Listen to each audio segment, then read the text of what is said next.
وأدخلنا الجنة بغير حساب হায় আল্লাহ বিনা হিসাবে তোমার জান্নাত আমাকে দান করো। আবার হুজুর দোয়া করেছেন আল্লাহুম্মা হাসিবনি হিসাবান ইয়াসীরা, হায় আল্লাহ তুমি আমার সহজ হিসাব নাও। পড়েন আল্লাহুম্মা হাসিবনি হিসাবান ইয়াসীরা, হিসাবে ইয়াসির সহজ হিসাব, হায় আল্লাহ তুমি আমার সহজ হিসাব নাও।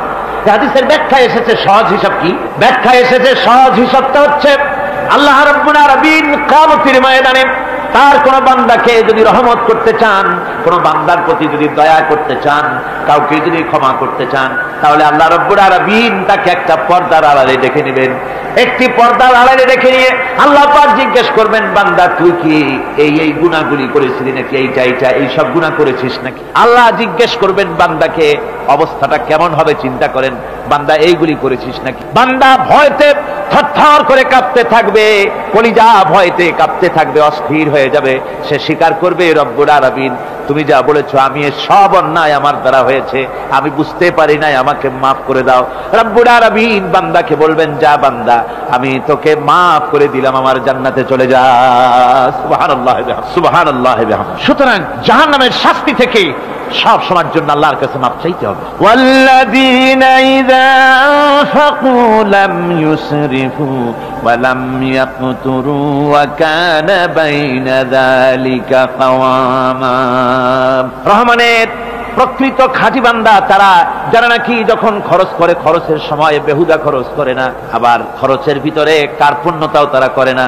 ওয়া কানা বাইনা যালিকা কাওয়ামা, এই দুইয়ের মাঝে তারা ভারসাম্য রক্ষা করে, মধ্যম নীতি অবলম্বন করে চলে। তার মানে হলো পয়সা আছে বলি এই পয়সা দিয়ে তারা মদ খায় না, জুয়া খেলে না, বিনা বাজার ইত্যাদি শয়তানি বদমাশি সিনেমা হল ইত্যাদি বানায়া পাপের বোঝা বাড়ায় না। তারা অতিরিক্ত কোনো খরচ করে না, আবার অর্থ পূজারী ব্যক্তির মতো কার্পণ্যতাও তারা করে না। দুইয়ের মাঝে তারা ভারসাম্য রক্ষা করে। এক শ্রেণীর লোক আছে মাল শুধু জমায়, খরচ টরচ করে না। কোরআন শরীফে বলা হয়েছে আল্লাযী জামা মালান ওয়া আদ্দাদা, মাল জমা করে আর গুনতে থাকে, মাঝে মধ্যে আবার টেলিফোন করে, হ্যালো সোনালী ব্যাংকের ম্যানেজার সাহেব নাকি? বলে হ্যাঁ, দেখুন তো আমার আমলনামাটায় কত আছে এখন। হিসাব টিসাব করে আর তাড়াতাড়ি, এখন তো আমলনামা দেখতে সময় লাগে না, তাড়াতাড়ি দেখা যায়। আগে যেমন ব্যাংকে গিয়ে যদি জানতে কেউ চাইতো যে আমার ডেবিট কত, ক্রেডিট কত, ব্যালেন্স কত ইত্যাদি জানতে চাইলে তাকে একেবারে সেই লেজার খোলা লাগে, বিরাট বিরাট বই, বড় বড় কিতাব যা গরুর গাড়ি দিয়ে টানা লাগে, এত বিশাল বিশাল বই ছিল। এখন সেগুলি সংক্ষিপ্ত হয়ে একেবারে কম্পিউটারের মধ্যে ঢুকানো হয়েছে। কম্পিউটারের ভেতরে রয়েছে একটা ছোট্ট যন্ত্র যার নাম হলো মাইক্রোচিপস, একেবারে এতটুকু ছোট্ট মাইক্রোচিপ। এই মাইক্রোচিপসের ভেতরে হাজার হাজার ক্লায়েন্টসদের ডেবিট ক্রেডিট, তাদের ট্রানজাকশন, তাদের ব্যালেন্স সবকিছু রয়ে গেছে। আপনি যখনই জিজ্ঞেস করবেন সে বাটন একটা দাবালো আর সাথে সাথে স্ক্রিনে এসে গেল আপনার নাম কি, বাপের নাম কি, দাদার নাম কি, কত টাকা জমা করছিলেন, কোন কোন তারিখে উঠাইছেন, হাতে কত নিছেন, কত 14 গোষ্ঠীর ইতিহাস একটা চাপে চলে আসে। তো আমি মানুষকে এভাবে বলি যে এই বুদ্ধিটা যিনি দিলেন, লোকেরা বলে তো কয় যে কিয়ামতের দিন আল্লাহ নাকি আমলনামা দিবে মানুষের সামনে হাজির করিয়া, ইমানদারের সামনের থেকে ডান হাতে, বেঈমানের পিছন থেকে কোন হাতে, বাঁ হাতে। এখন ওই আমলনামা সারা জীবনের যত কথা বলছি, যত কাজ করছি সব তাতে লেখা থাকবে। তাহলে সেটা তো বিশাল একটা বই হবে, তো আমরা হাতে করে ধরবই বা কেমনে, আর ওটা হবেই বা কেমনে, আর ওটা পড়বই বা কেমনে? এখন তো বুঝতে সহজ হয়েছে কেমনে পড়বেন। মানুষের মাথায় যদি এই বুদ্ধি আসে, একটা ছোট্ট মাইক্রোচিপসের ভেতরে যদি হাজার হাজার ক্লায়েন্টসদের কোটি কোটি শত শত সহস্র কোটি একটা মাইক্রোচিপসের ভিতরে ঢুকানো যায়, তাহলে এই বুদ্ধি যিনি দিলেন তিনি বুঝি এর চাইতে ছোট্ট বইয়ের মধ্যে আপনার আমলনামা উঠিয়ে দিতে পারবেন নাকি? যারা বলেন পারবে কিনা? নিশ্চয়ই পারবেন, হাজার বার পারবে বন্ধুগণ। সুতরাং এরা মাল জমা করে আর গনে, জিজ্ঞেস করে ম্যানেজার সাহেব কত হয়েছে, বলে যে এত লক্ষ এত। তখন আবার চিন্তা হয় যে আরো কত টাকা জমাইতে পারলে কোটি হয়, তারপরে আরো 200 কোটি হয়, এভাবে তারা জমাইতে থাকে, খরচ করে না। তো এ ব্যাপারে সন্তানের জন্য, সন্তানদের জন্য খরচ যেটা লাগে সেটা স্ত্রী পুত্র সন্তান আত্মীয় স্বজন যে আছে যা তাদের জন্য যে পরিমাণ খরচ করা লাগে তা যদি না করে তাহলে এটা হচ্ছে বখিলি। আর খরচ করতে গিয়ে যদি বেশি করে তাহলে সেটা হচ্ছে বেহুদা খরচ। এখন এই বেহুদা খরচ থেকে আমাদেরকে বাঁচতে বলা হয়েছে। বিষয়টা হচ্ছে নিজের আত্মীয় স্বজন সন্তান সন্ততির জন্য খরচ করতে হবে যা লাগে তাই, আর আল্লাহর রাস্তায় যখন দেওয়ার কথা আসে তখন প্রাণ খুলে দান করতে হবে। দেখেন লোকেরা যখন আল্লাহর রাস্তায় দান করতে বলা হয় পকেটের মধ্যে হাত দিয়ে তারপর আঙ্গুল অনেক সময় কষাকষি করে। একজনে জিজ্ঞেস করলাম, মিয়া পয়সা দিবাতে এত পকেটে হাত রাখিয়া বাইরে করো না মোটে? কয় যে ঘষে দেখতেছি শিখি না 10 পাই। তাহলে এইভাবে আল্লাহর রাস্তায় দেওয়ার সময় এই যে কার্পণ্যতা, এই কার্পণ্যতা মানুষকে তাকে শেষ করে দেয়, তার ঈমানকে নষ্ট করে দেয়। আর পয়সা আছে বলে বেশি খরচ করতে হবে, যেমন বিবাহে লোকেরা খরচ করে আমাদের দেশে, কোরবানি করতে গিয়ে খরচ করে।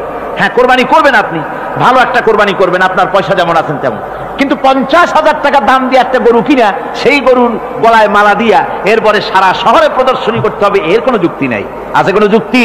যদি তা হয় তাহলে ওই গরু যিনি কেনেন তার গলায় মালাই দিয়া দুজনে একসাথেই ঘুরানো দরকার, বুঝলেন? আমার বন্ধুগণ, আপনি কোরবানি করবেন, কোরবানি আপনার 10,000 টাকায় হয়ে যেতে পারে, 15,000 টাকায় হয়ে যেতে পারে, বাকি টাকাগুলি আল্লাহর রাস্তায় খয়রাত করে দেন।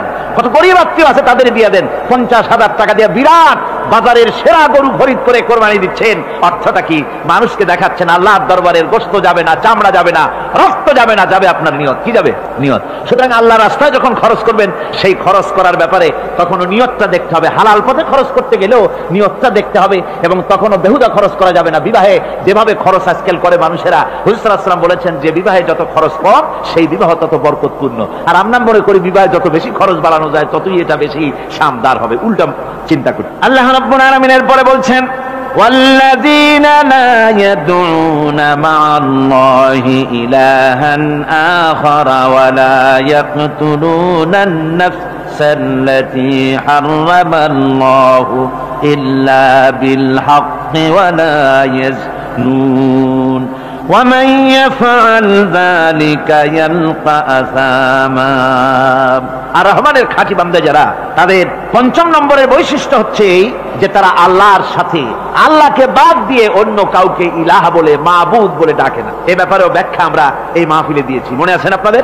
আল্লাহ ছাড়া অন্য কাউকে ইলাহ বলে ডাকা যাবে না। ওয়ালা ইয়াকতুলুনা আন-নাফসাল্লাতী হারামাল্লাহু ইল্লা বিল হক। আর আল্লাহ যে সমস্ত প্রাণকে, আর ওই লোকেরা যারা নাকি আল্লাহ ছাড়া, ইমাম রহমানের বান্দা যারা, তারা একদিকে তো আল্লাহ ছাড়া অন্য কাউকে ডাকে না, মাবুদ বলে স্বীকার করে না, অন্যদিকে আল্লাহর হারাম করা প্রাণগুলিকে তারা ধ্বংস করে না। অর্থাৎ আল্লাহ যাদেরকে হত্যা করতে নিষেধ করেছেন, প্রাণীদেরকে হত্যা করতে, মানুষ হত্যা করতে নিষেধ করেছেন, আল্লাহর নিষেধ, আল্লাহ যেগুলি জায়েজ করেছেন সেগুলি বাদ দিয়ে হত্যা করা, এগুলি তারা করে না। ওয়ালা ইয়াজনুন, আর তারা জেনা ব্যভিচারেও লিপ্ত হয় না। এটা হচ্ছে যে এই সমস্ত লোকগুলি তারা গুনাহ থেকে মুক্ত থাকতে চেষ্টা করে, তারা আল্লাহ ছাড়া আর কাউকে রব বলে ডাকে না, ইলাহ বলে ডাকে না, মাবুদ বলে ডাকে না। হযরত ইবনে মাসউদ রাদিয়াল্লাহু তাআলা আনহু বলেছেন, তিনি রাসূল পাক সাল্লাল্লাহু আলাইহি ওয়াসাল্লামের কাছে জিজ্ঞেস করেছিলেন, হে রাসূল, সবচেয়ে বড় গুনাহ কি? হুজুর বলেছেন সবচেয়ে বড় গুনাহ 3টা। সবচেয়ে বড় গুনাহটা কয়টা?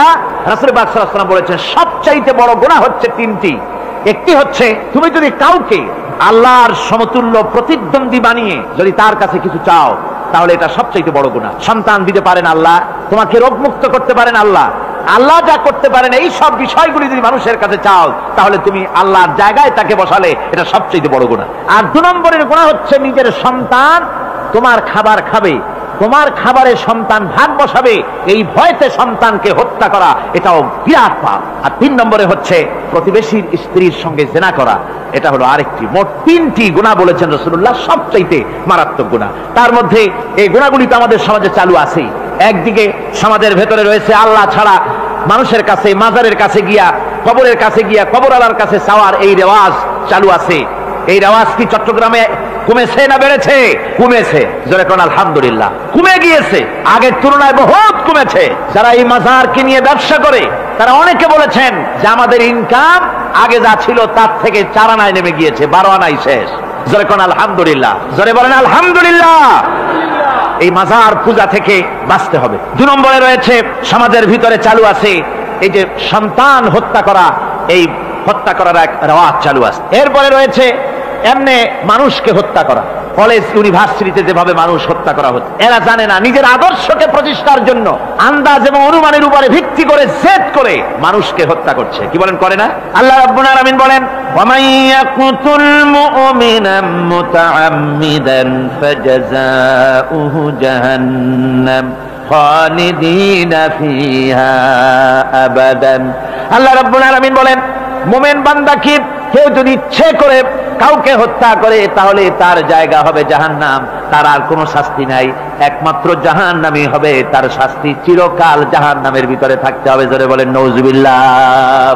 আজকে কলেজের মধ্যে, ইউনিভার্সিটিতে অনাবরত আমরা হত্যাকাণ্ডের খবর শুনতে পাচ্ছি, সমানে হত্যা হচ্ছে। এই যে সন্ত্রাস এবং হত্যা যা হচ্ছে কলেজ ইউনিভার্সিটিতে, আপনারা আমাকে বলেন অনুরূপ হারে মাদ্রাসায় এই ধরনের সন্ত্রাস হচ্ছে? এত আস্তে জবাব দিলেন তাহলে বোধহয় হচ্ছে দেশে। মাদ্রাসায় সন্ত্রাসের কারণে কোন টাইটেল মাদ্রাসা, ফাজেল মাদ্রাসা সন্ত্রাসের কারণে বন্ধ হয়েছে এমন কোন নজির আপনারা পেয়েছেন? পান নাই। কেন পান? কলেজ বন্ধ হচ্ছে, ইউনিভার্সিটি বন্ধ হচ্ছে সন্ত্রাসের কারণে, মাদ্রাসা বন্ধ হয় না কেন? তার কারণ হচ্ছে কলেজ ইউনিভার্সিটিতে কোরআন পড়ানো হয় না, হাদিস পড়ানো হয় না, তাই তারা হত্যা করলে কি পাপ হয় তাও জানে না। হত্যার পাপ তো দূরের কথা, মানুষ কোরআন শুনতে আসে, কোরআন শুনতে আসাটাও তাদের বরদাস্ত হয় না।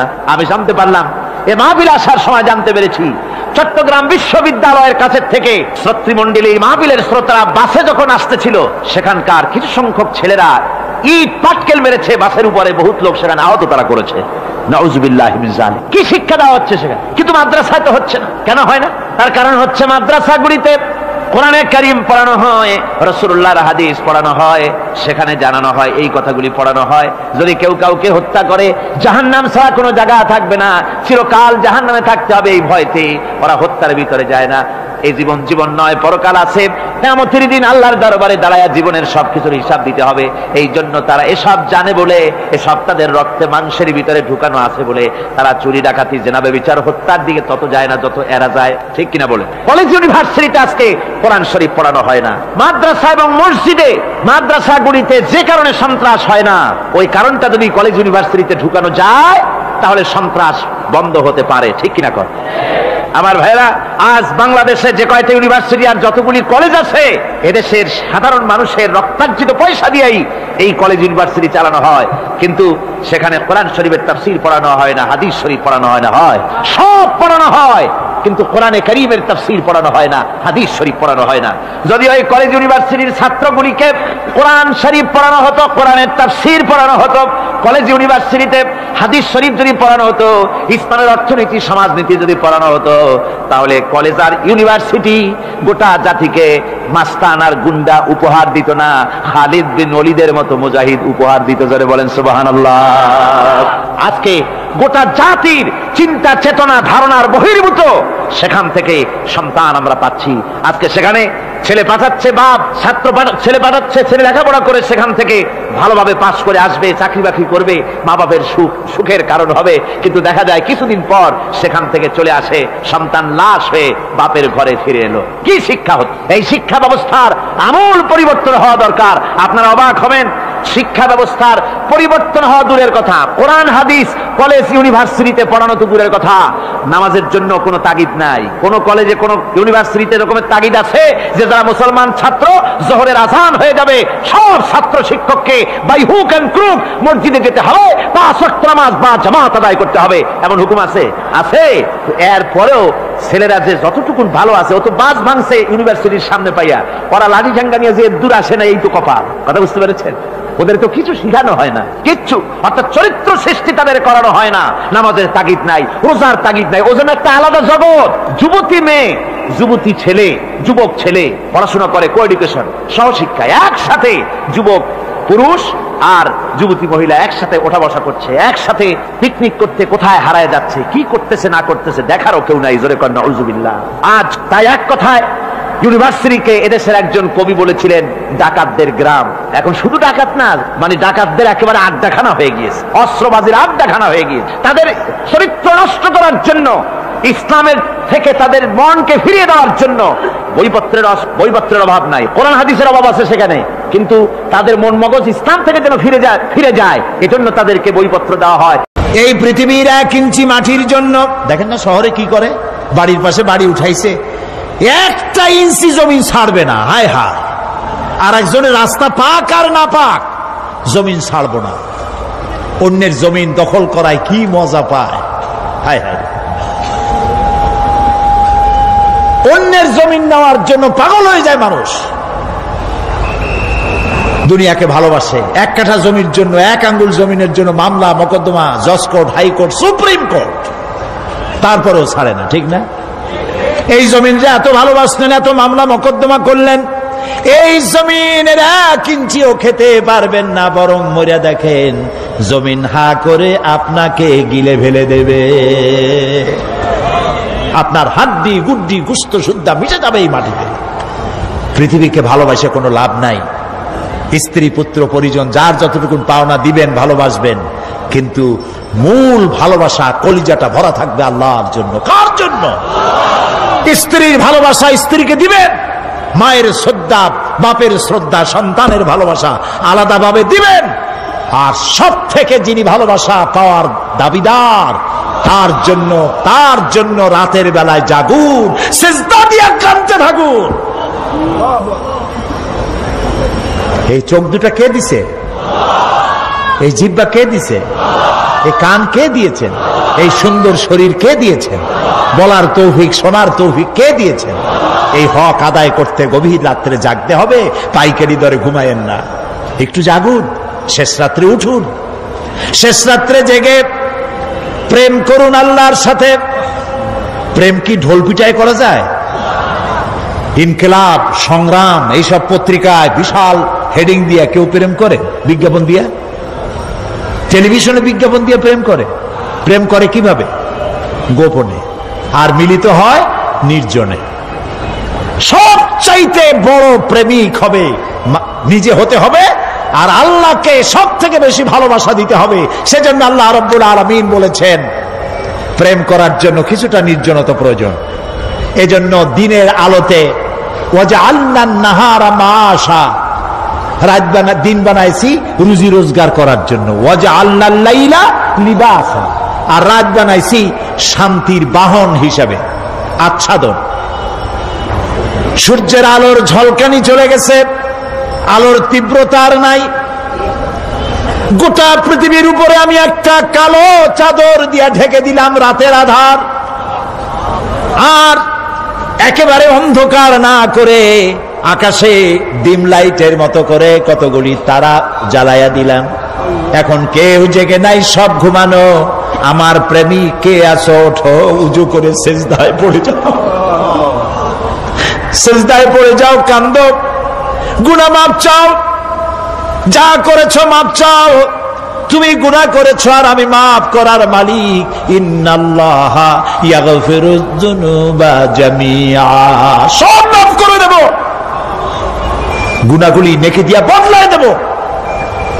আমার কাছে কাঁদো, চোখের পানি ফেলো। প্রিয় ভাই, সব রাতে জাগতে শিখুন। রাসূলুল্লাহ বলেছেন ওর থেকে ভালো স্বামী আর দুনিয়ায় নাই। কে বলেছেন? রাসূলুল্লাহ বলেছেন ওর থেকে ভালো স্বামী আর দুনিয়ায় নাই, যে গভীর রাত্রে নিজে জেগে তাহাজ্জুদের রুজু করে নিজের বউরে উঠায়। বউ উঠতে চায় না, পানি এনে বউর মুখের উপরে ছিটায় দেয়, ওঠো বিবি, একসাথে তাহাজ্জুদের নামাজ পড়ি। রাসূলুল্লাহ বলেছেন ওর থেকে ভালো বউ পৃথিবীতে আর নাই, যে বউ রাতের বেলায় ঘুমের থেকে জেগে তাহাজ্জুদের উযু করে, স্বামীরে উঠাইতে চেষ্টা করে, ওঠে না, উযুর পানি স্বামীর চেহারায় ছিটায় দেয় আর বলে স্বামী ওঠো, একসাথে তাহাজ্জুদের নামাজ পড়ি। এই পৃথিবীতে আমাদের ভালোবাসা যেন শেষ না হয়, এক জান্নাতে যেন থাকতে পারে। কাঁদো, ওঠো, গভীর রাত্রে তাহাজ্জুদের নামাজ পড়ে মাথাটা নিচু করে গুনগুন করে গাইতে থাকেন, ইয়া আল্লাহু পড়েন, ইয়া আল্লাহু, ইয়া রহমানু, ইয়া রহিমু, ইয়া হাইয়ু, ইয়া কাইয়ুম। প্রাণ দিয়া বলেন ইয়া আল্লাহু, ইয়া রহমানু, ইয়া রহিমু, ইয়া হাইয়ু, ইয়া কাইয়ুম। ইয়া আল্লাহু, ইয়া রহমানু, ইয়া রহিমু, ইয়া হাইয়ু, ইয়া কাইয়ুম। তাহাজ্জুদের নামাজ পড়ে এভাবে আল্লাহরে ডাকে দেখেন, চোখ দিয়া পানির বন্যা নেমে আসে যদি ঈমান একটুও থাকে। এই কান্না, নবীজি বলেছেন জাহান্নামের ভয়তে আমার সাথে না ভরমানি করেছে। এই শরমে পড়ে বান্দা যখন চোখ দিয়া পানি ছেড়ে দেয়, ওই চোখের পানি নাকের অর্ধেক আসতে না আসতে আমি আমার বান্দারে মাফ করে দেই। আল্লাহু আকবার। আল্লাহ আমাদের কান্দার তৌফিক দাও, তাহাজ্জুদ পড়ার তৌফিক দাও, 5 ওয়াক্ত নামাজ পড়ার তৌফিক দাও, তোমাকে ভয় করার তৌফিক দাও, তোমার ভয় আর মোহব্বত দিয়ে কলিজা ভরে দাও, তোমার রাসূলুল্লাহর মোহব্বত দিয়ে আমাদেরকে পাগল বানায় দাও। আল্লাহ, দুনিয়া বড় খারাপ জায়গা। এই দুনিয়ায় আল্লাহর কাছে সৌন্দর্য চাইতে হবে দুনিয়ার, কিন্তু দুনিয়াকে স্থায়ী মহব্বত করা যাবে না। প্রিয় ভাই সব, আপনি যদি লন্ডনে যান, আমেরিকায় যান, কোনোদিন যান নাই, যাইতে হলে এখান থেকে টেলিফোন করেন, ওখানে বন্ধু বান্ধব আছে নাকি? তো লন্ডনে আমেরিকায় সেখানে যাবেন, ওখানে আপনার বন্ধু বান্ধব গ্রামের লোক আছে কিনা খোঁজ করেন, ঠিক না? আবার এখান থেকে ফরেন কারেন্সি নিয়ে যান, যেহেতু ওখানে টাকা চলবে না। টেলিফোন করেন, মোবাইল করেন, ফ্যাক্স পাঠান, আরো টাকা পয়সা সাথে নেন। এরপরেও চিন্তা থাকে, আল্লাহ এরপরে যদি কেউ না আসে তাহলে আমি যাবো কেমনে? এরপরে যাওয়ার সময় আবার বলে দেন যে ভাই আমি কিন্তু আসতেছি, লন্ডন কোনোদিন আসি নাই, তুমি কিন্তু এয়ারপোর্টে থাকো। একটা বিদেশে যাওয়ার জন্য এত প্রস্তুতি নেন, তো সব জায়গায় বন্ধু বান্ধব কেউ না কেউ তো আছেই, কিন্তু আমরা এমন একটা দেশে যাব যেখানে কেউ নাই, ফরেন কারেন্সি চলে না, গ্রামের লোক নাই, বাবা নাই, বন্ধু নাই, মা নাই, কেউ নাই। যিনি রিসিভ করবেন, যার সাহায্যের কাঙ্গাল, বদামল করে তার শত্রু বানায় রাখছি, বন্ধু বানাইতে পারি নাই, তাহলে কি জবাব হবে কিয়ামতে? কি হবে কবরে? কি হবে উপায়? এই জন্যে প্রিয় ভাইয়েরা আমার, দুনিয়ার সঙ্গে মহব্বত কমায় দিয়া আখিরাতের মহব্বত বেশি করে করতে হবে। আর দুনিয়ায় যতদিন বেঁচে আছি ততদিন নেক আমল করে মানুষের সাথে সদাচরণ করতে হবে। আল্লাহ তাআলা বলেছেন, লাইসাল বিররা আন তুওয়াল্লু ওয়াজুহাকুম কিবালাল মাশরিকি ওয়াল মাগরিবি ওয়ালাকিন্নাল বিররা মান আমানা বিল্লাহি ওয়াল ইয়াউমিল আখির। পূর্ব এবং পশ্চিমে কতবার তুমি মাথা ঝুঁকাইছো, এটাই কিন্তু তোমার জন্য কল্যাণ, এর মধ্যে কল্যাণ নিহিত নয়। তার মানে কি? আপনি কত সেজদা আল্লাহরে দিলেন, কত মানুষ তো আছে সেজদা দিতে দিতে কপালে কালো দাগ হয়ে গেছে, আছে না? কিন্তু মিথ্যা ছাড়ে না। কিয়ামতের দিন, বুখারী শরীফের হাদিস, আল্লাহ পাকের নবী বলেছেন, কিয়ামতের দিন সর্বপ্রথম আল্লাহ জিজ্ঞেস করবেন, বান্দা নামাজ পড়ছো কিনা? প্রথম প্রশ্ন কি বলেন? প্রথম প্রশ্ন কি? যার নামাজ কবুল, তার সমস্ত নেক আমল মঞ্জুর। যার নামাজ কবুল হবে না, কোনোটাই মঞ্জুর হবে না। কথা বুঝতে পেরেছেন? নামাজ সঠিকভাবে আদায় করতে হবে। নবী করিম সাল্লাল্লাহু আলাইহি সাল্লাম ইন্তেকালের 5 দিন আগে থেকে জ্বরাক্রান্ত হলেন, রোগাক্রান্ত হলেন, জ্বরে আর মাথার যন্ত্রণায় অস্থির হয়ে যেতে লাগলেন, বেহুশ হন, আবার হুশ হন। যেদিন তিনি ইন্তেকাল করবেন তার আগের দিনেও তিনি জোহরের নামাজ পড়ার জন্য সাহাবীদের কাঁধের উপরে ভর দিয়ে নামাজ পড়তে গেছেন, পা উঁচু করে নিতে পারেন নাই, পা টেনে টেনে নিয়েছেন। তিনি সেখানে খুতবা দিলেন, বললেন, ও আমার উম্মতেরা, এই পৃথিবীতে আল্লাহ রাব্বুল আলামিন তার এক বান্দাকে পৃথিবীর সব জাগতিক সম্পদ দিতে চেয়েছিলেন, কিন্তু সেই বান্দা সব জাগতিক সম্পদকে উপেক্ষা করে আল্লাহর সঙ্গে দিদার করা বেশি পছন্দ করেছেন। কেউ কিছুই বুঝলো না। হযরত আবু বকর রাদিয়াল্লাহু তাআলা আনহু খুব কাঁদতে লাগলেন। তিনি বুঝতে পেরেছেন যে এই পৃথিবীতে সমস্ত সম্পদ দিতে চেয়েছিলেন আল্লাহ যাকে, তার নাম বিশ্বনবী। তিনি সবগুলি উপেক্ষা করে আল্লাহর সঙ্গে দিদার করা বেশি পছন্দ করেছেন। আমরা অতি তাড়াতাড়ি নবীজি থেকে নবীর এতিম হয়ে যাব। পরের দিন ইশার নামাজের রক্ত হলো, আজান হয়ে গেল, মসজিদে মুসল্লিরা ভরে গেছে, সাহাবায়ে কেরাম সব এসে গেছেন। হুজুরের জন্য বহুক্ষণ অপেক্ষা করার পর হযরতে আবু বকর রাদিয়াল্লাহু তাআলা আনহু তিনি ইমামতির জায়গায় দাঁড়ায় গেছেন। নবীজি বেহুশ অবস্থায় ছিলেন ঘরের মধ্যে। হুশ আসার পর তিনি হযরত আয়েশাকে বললেন, আয়েশা, মসজিদে নববীতে এখন কি হতেছে? তিনি বললেন, নামাজ হচ্ছে, লোকেরা আপনার অপেক্ষা করেছে, কিন্তু আপনাকে না পাইয়া দীর্ঘক্ষণ অপেক্ষা করার পর আপনাকে না পেয়ে আমার বাবার ইমামতিতে তারা নামাজ পড়তেছে, কিন্তু মুসল্লিদের মধ্যে কান্নার রোল পড়ে গিয়েছে।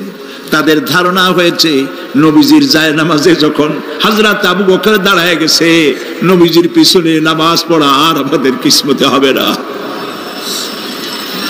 নবীজি বলছেন, আয়েশা রে, মসজিদে নববীর দিকের দরজাটা খুলে দাও, আমি নামাজের দৃশ্য দেখতে চাই। দরজা খুলে দেওয়া হলো।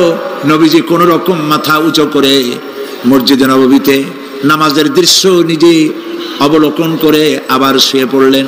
হযরত আয়েশা লক্ষ্য করে দেখেন নবীজির চোখের পানি দিয়ে কোনা দিয়া পানি বেয়ে বেয়ে পড়ছে। হযরত আয়েশা প্রশ্ন করলেন, ইয়া রাসূলুল্লাহ, নামাজের দৃশ্য দেখি কাঁদছেন কেন?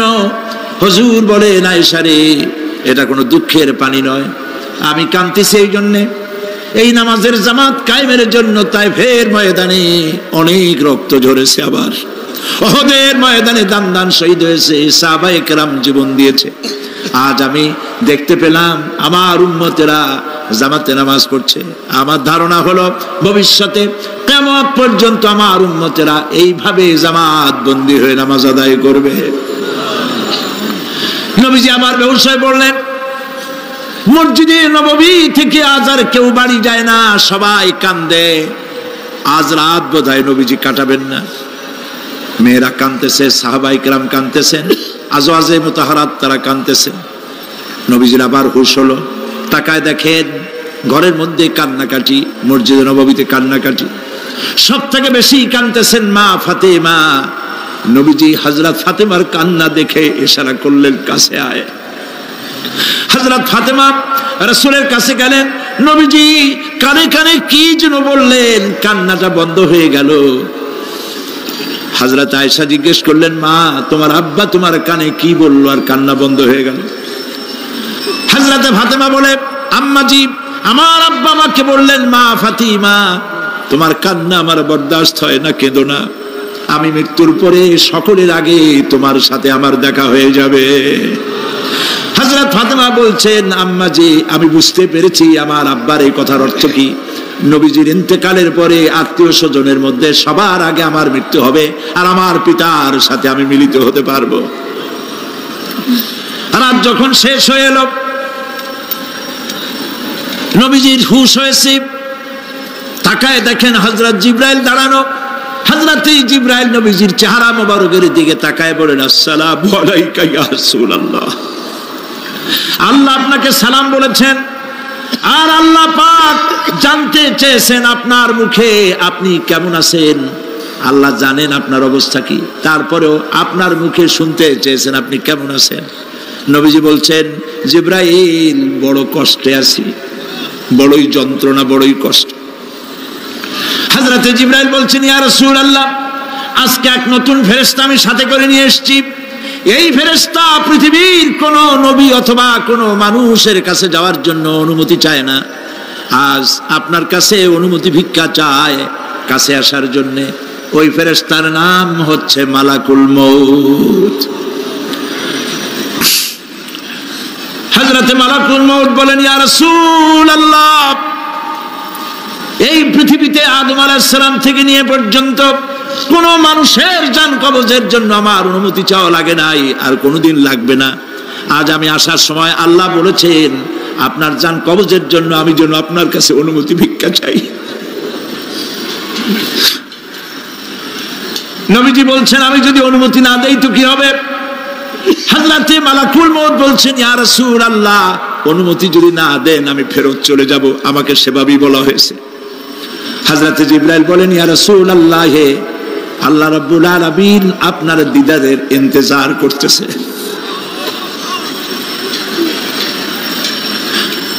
নবীজি বলছেন, মালাকুল মউত, তুমি জান কবজের কাজ শুরু করো।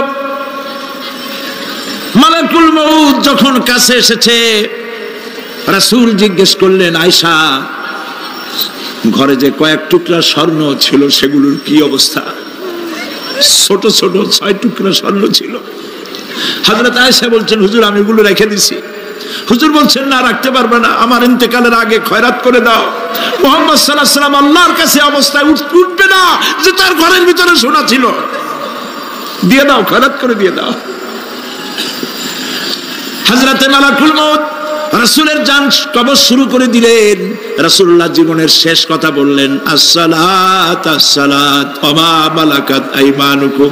আমার উম্মতেরা বিদায় লগ্নে বলে গেলাম, নামাজ নামাজ নামাজ ছেড়ে দিও না।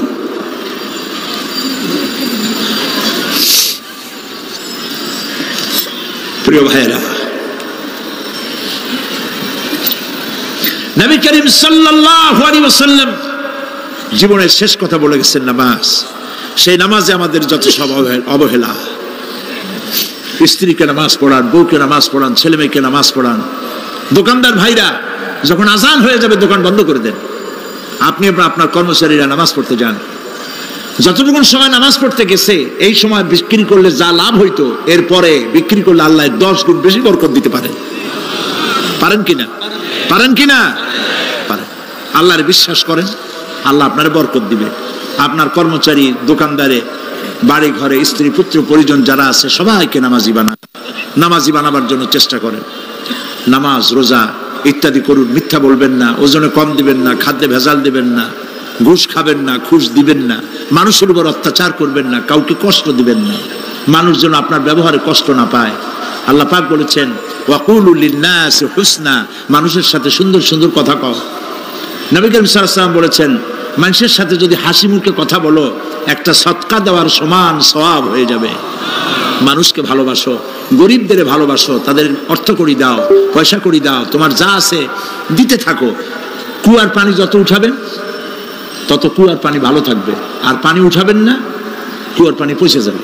এই জন্য আল্লাহর রাস্তায় পয়সা যত ইনকাম হচ্ছে খরচ করতে থাকেন, আল্লাহ পাক দিতে থাকবেন। আল্লাহ পাক বলেছেন যে সদকার মালকে আল্লাহ বৃদ্ধি করে দেন, আর দান সদকা যারা করে না, যাকাত দেয় না, তাদের মালকে আল্লাহ ধ্বংস করে দেন, হালাক করে দেন। এগুলোর দাম নাই, অশান্তি বাড়বে, বউ কথা শুনবে না, সন্তানাদি কথা শুনবে না, মামলা মোকদ্দমা, অশান্তি আর অশান্তি।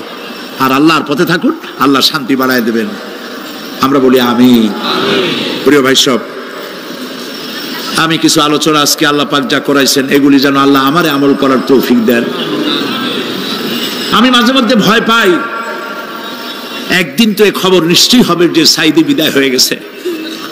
সেদিন খালি হাতে যেন আল্লাহর কাছে না যাই, আমি যেন আসামি না হই যে আমি যা বলছি মানুষকে 40 বছর একটানা যা বললাম আমি নিজে আমল করতে পারি নাই। এরকম ভিক্ষুক যেন আমি না হই, আমি যা মানুষকে বলেছি আমি যেন তা আমল করতে পারি। আমি আপনাদের কাছে দোয়া চাই। আমরা কেউ বাঁচবো না, এই যে দেখা হলো আবার দেখা নাও হইতে পারে। সেই জন্য আমরা আমাদের জীবনকে যেন তৈরি করি।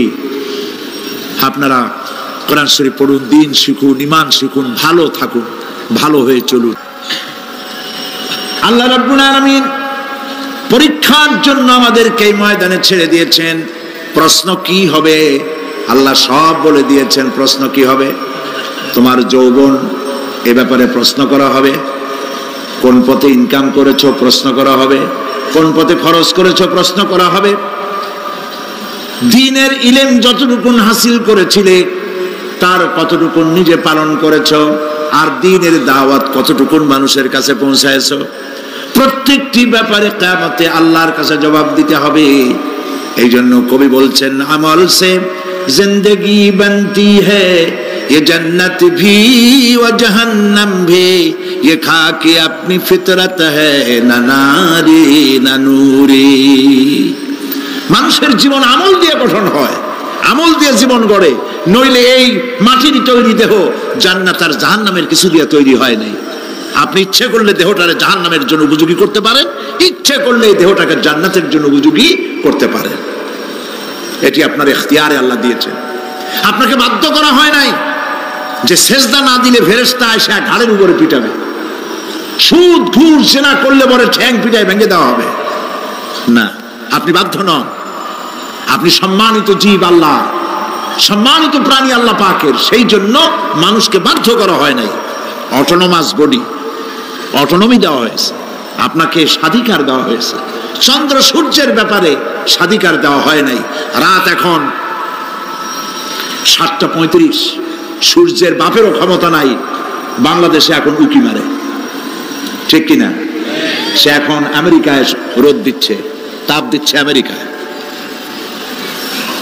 ওকে নির্ধারণ করা হয়েছে যেভাবে সেইভাবেই করতে হবে। পানি বলেন, পাহাড় বলেন, পাখি বলেন, চন্দ্র বলেন, গ্রহ বলেন, নক্ষত্র বলেন, সব জিনিস বাই হুক অ্যান্ড ক্রুক আল্লাহর হুকুম মানতে বাধ্য। কোরআনে কারীমে আল্লাহ পাক বলেছেন, আফাগায়রা দীনিল্লাহি ইয়াবগুন ওয়া লাহু আসলামা মান ফিস সামাওয়াতি ওয়াল আরদি তাওআন ওয়া কারহা। আল্লাহর দেওয়া জীবন ব্যবস্থা ছেড়ে দিয়ে তোমরা কি অন্য কোন মতবাদ তালাশ করো? ওয়া লাহু আসলামা মান ফিস সামাওয়াতি ওয়াল আরদ, অথচ আকাশে যা আছে, জমিনে যা আছে, সব আনুগত্যের মস্তক আমার সামনে অবনত করে দিয়েছে। সুবহানাল্লাহ। মানুষকে আল্লাহ পাক ইখতিয়ার দিয়েছেন, ইচ্ছে করলে মাহফিলও আসতে পারেন, ইচ্ছে করলে সিনেমাও ঢুকতে পারবেন, অসুবিধা নেই। অসুবিধার জন্য কিয়ামত, ওখানে হিসাব হবে। এখানে আপনি সূর্য, চন্দ্র, ফেরেশতা, ফেরেশতারও কোনো মাজাল নাই, কোনো ইখতিয়ার নাই আল্লাহর হুকুমের বাইরে কিছু করে। আল্লাহ যা করতে বলেছেন তাই করতে হবে, এর বাইরে এক চুলও নড়তে পারবে না। কিন্তু মানুষেরা করতে পারবে। মানুষ ইচ্ছে করলে নামাজ রোজা ছাড়তে পারে, ইচ্ছে করলে আল্লাহরে অমান্য করতে পারে। এইটা তার বিচারের জায়গা না, এটা হলো পরীক্ষার জায়গা। এটা কিসের জায়গা? পরীক্ষার জায়গা। এখানে আপনি কামাই করলে ওখানে কিছু পাবেন, এখানে কামাই না করলে কিছু পাবেন না। আরো সোজা করে বলি, কোন কৃষক, যে কৃষক আষাঢ় মাসে, শ্রাবণ মাসে জমিন চাষ করে না, পৌষ মাসে তার গোলায় ধান আসবে? কথা বোঝেন নাকি বোঝেন না? পৌষ মাসে গোলায় ধান আসবে? কোনো পাগলও বলবে না যে তুমি তো চাষই করো নাই, তুমি জমিনে, তোমার জমিনের ফসল তোমার ঘরে আসবে কেন? কাজী এই দুনিয়ায় পরীক্ষা দিলে এখানে রেজাল্ট হয়, এখানে গাছ লাগাইলে এখানে ফল দেয়। কিন্তু মানুষের জন্য আল্লাহ পাক যে আমল তৈরি করেছেন, পরীক্ষা নেবেন, সেই পরীক্ষার রেজাল্ট এখানে হবে না। পরীক্ষার রেজাল্ট আউট হবে কোথায়? আখিরাতে। বলেন সবাই, কোথায় হবে পরীক্ষার রেজাল্ট আউট হবে? কোথায়? আখিরাতে। এইখানে আপনি যা কামাই করবেন এখানে রিটার্ন দেওয়া হবে না। এখানে যা কামাই করবেন সমস্ত কামাই 700 গুণ বর্ধিত আকারে কিয়ামতে আল্লাহ আপনার হাতে ধরাই দিবেন। আল্লাহর ওয়াদা কখনো মিথ্যা হয়? মিথ্যা হয় রাজনৈতিক দলের নেতারা, এই জাতীয় লোকেরা যারা মঞ্চে আসে আর বলে যে এবার আমাদের ভোট দেন, আমরা ক্ষমতায় যাইতে পারলে আপনারা না খাইয়া কেউ মরবেন না। কিন্তু কি খাইয়া মরবে তাও কয় না। সেদিন শুনলাম এই যে নির্বাচন এখন একটা চলতেছে, স্লোগান বাপ দাঁড়াইছে, ছেলে তো বলে রহিম ভাই আমার ভাই, তোমার ভাই, বাপের নাম রহিম। তারপরে শুনলাম বলতেছে বেগুন ভাইয়ের চরিত্র, আজকাল নাম রাখে তো আদর করে, বেগুন, পটল, বেগুন ভাইয়ের চরিত্র ফুলের মতো পবিত্র। আমি আর একজনের পাশের থেকে কইল যে নামাজ পড়ে না, একক তো এমনই ফুলের মতো চরিত্র। তো দুনিয়ার ময়দানে আপনি যা কামাই করবেন এখানে রেজাল্ট আউট হবে, এখানে আপনি পাবেন ফল, এখানে পাবেন। যা করবেন এখানে গাছ লাগাবেন, ফল লাগাবেন, এখানে পাবেন। আর আল্লাহর জন্য যেটা করবেন সেটার ফল, সেটার রেজাল্ট কিয়ামতে বাইরে হবে। সুবহানাল্লাহ। এখানে পরীক্ষা দিয়ে যদি কেউ ফেল করে, ম্যাট্রিক পরীক্ষা দিয়ে ফেল করেছে, ফাজেল পরীক্ষা দিয়ে ফেল করেছে, আবার পরীক্ষা দিয়ে পাস করার সুযোগ আছে, আবারও ফেল করেছে, আবারও পরীক্ষা দিয়ে পাস করার সুযোগ আছে। 10 বার যদি ফেল করে আরো 10 বার পরীক্ষা দিয়ে পাস করার সুযোগ আছে। কিন্তু কিয়ামতের দিন আল্লাহ রাব্বুল আলামিনের জীবনের পরীক্ষায় কোনো মানুষ যদি আল্লাহর আদালতে ফেল করে বসে একবার, দ্বিতীয়বার পরীক্ষা দেওয়ার আর কোনো সুযোগ নাই। এই পৃথিবীতে যদি কেউ নিম্ন আদালতে মামলায় হেরে যায়, জজ কোর্টে করবে, যদি হেরে যায় হাইকোর্টে করবে, হেরে গেলে আপিল করবে সুপ্রিম কোর্টে, সুপ্রিম কোর্টেও যদি হেরে যায় তাহলে প্রেসিডেন্টের কাছে আপিল করবে। সুযোগ আছে কয়েকবার। কিন্তু কিয়ামতের দিন জীবনের আদালতে কোনো মানুষ যদি একবার ফেল করে বসে, জীবনের মামলায় যদি একবার হেরে যায়, দ্বিতীয়বার আপিল করার আর কোনো জায়গা নাই। সেই আখিরাতে রেজাল্ট আউট হবে। আমরা সব মরে যাব, আমরা সব কি হব? সব মরে যাব। আল্লাহ পাক আমাদেরকে উঠাবেন আবার। মানুষকে কবরে রাখার সময় আমরা কি বলি? মিনহা খালাকনাকুম, জানেন না?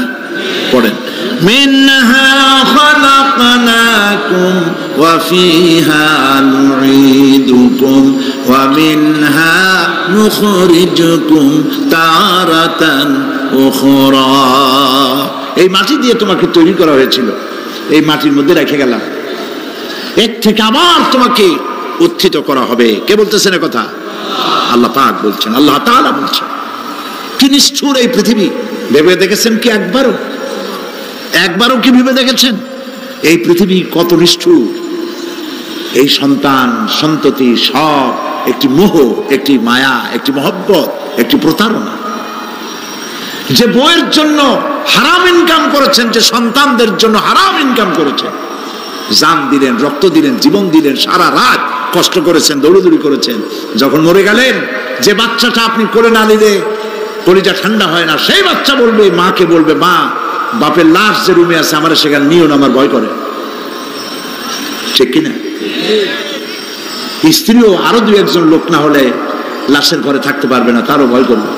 থাকলে বড় জোর মা থাকতে পারে, বাপ থাকতে পারে।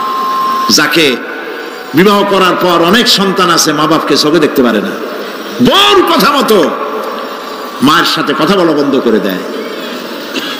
হয়তো কুমিল্লা এরকম নাও থাকতে পারে। বউ তো নালিশ করছে, মার সাথে কথা কয় না, আবার বলে এই বুড়িটা মরে না কেন? নাউযুবিল্লাহ, নাউযুবিল্লাহ। বুড়িটারে মরার কথা বলতেছো তুমি।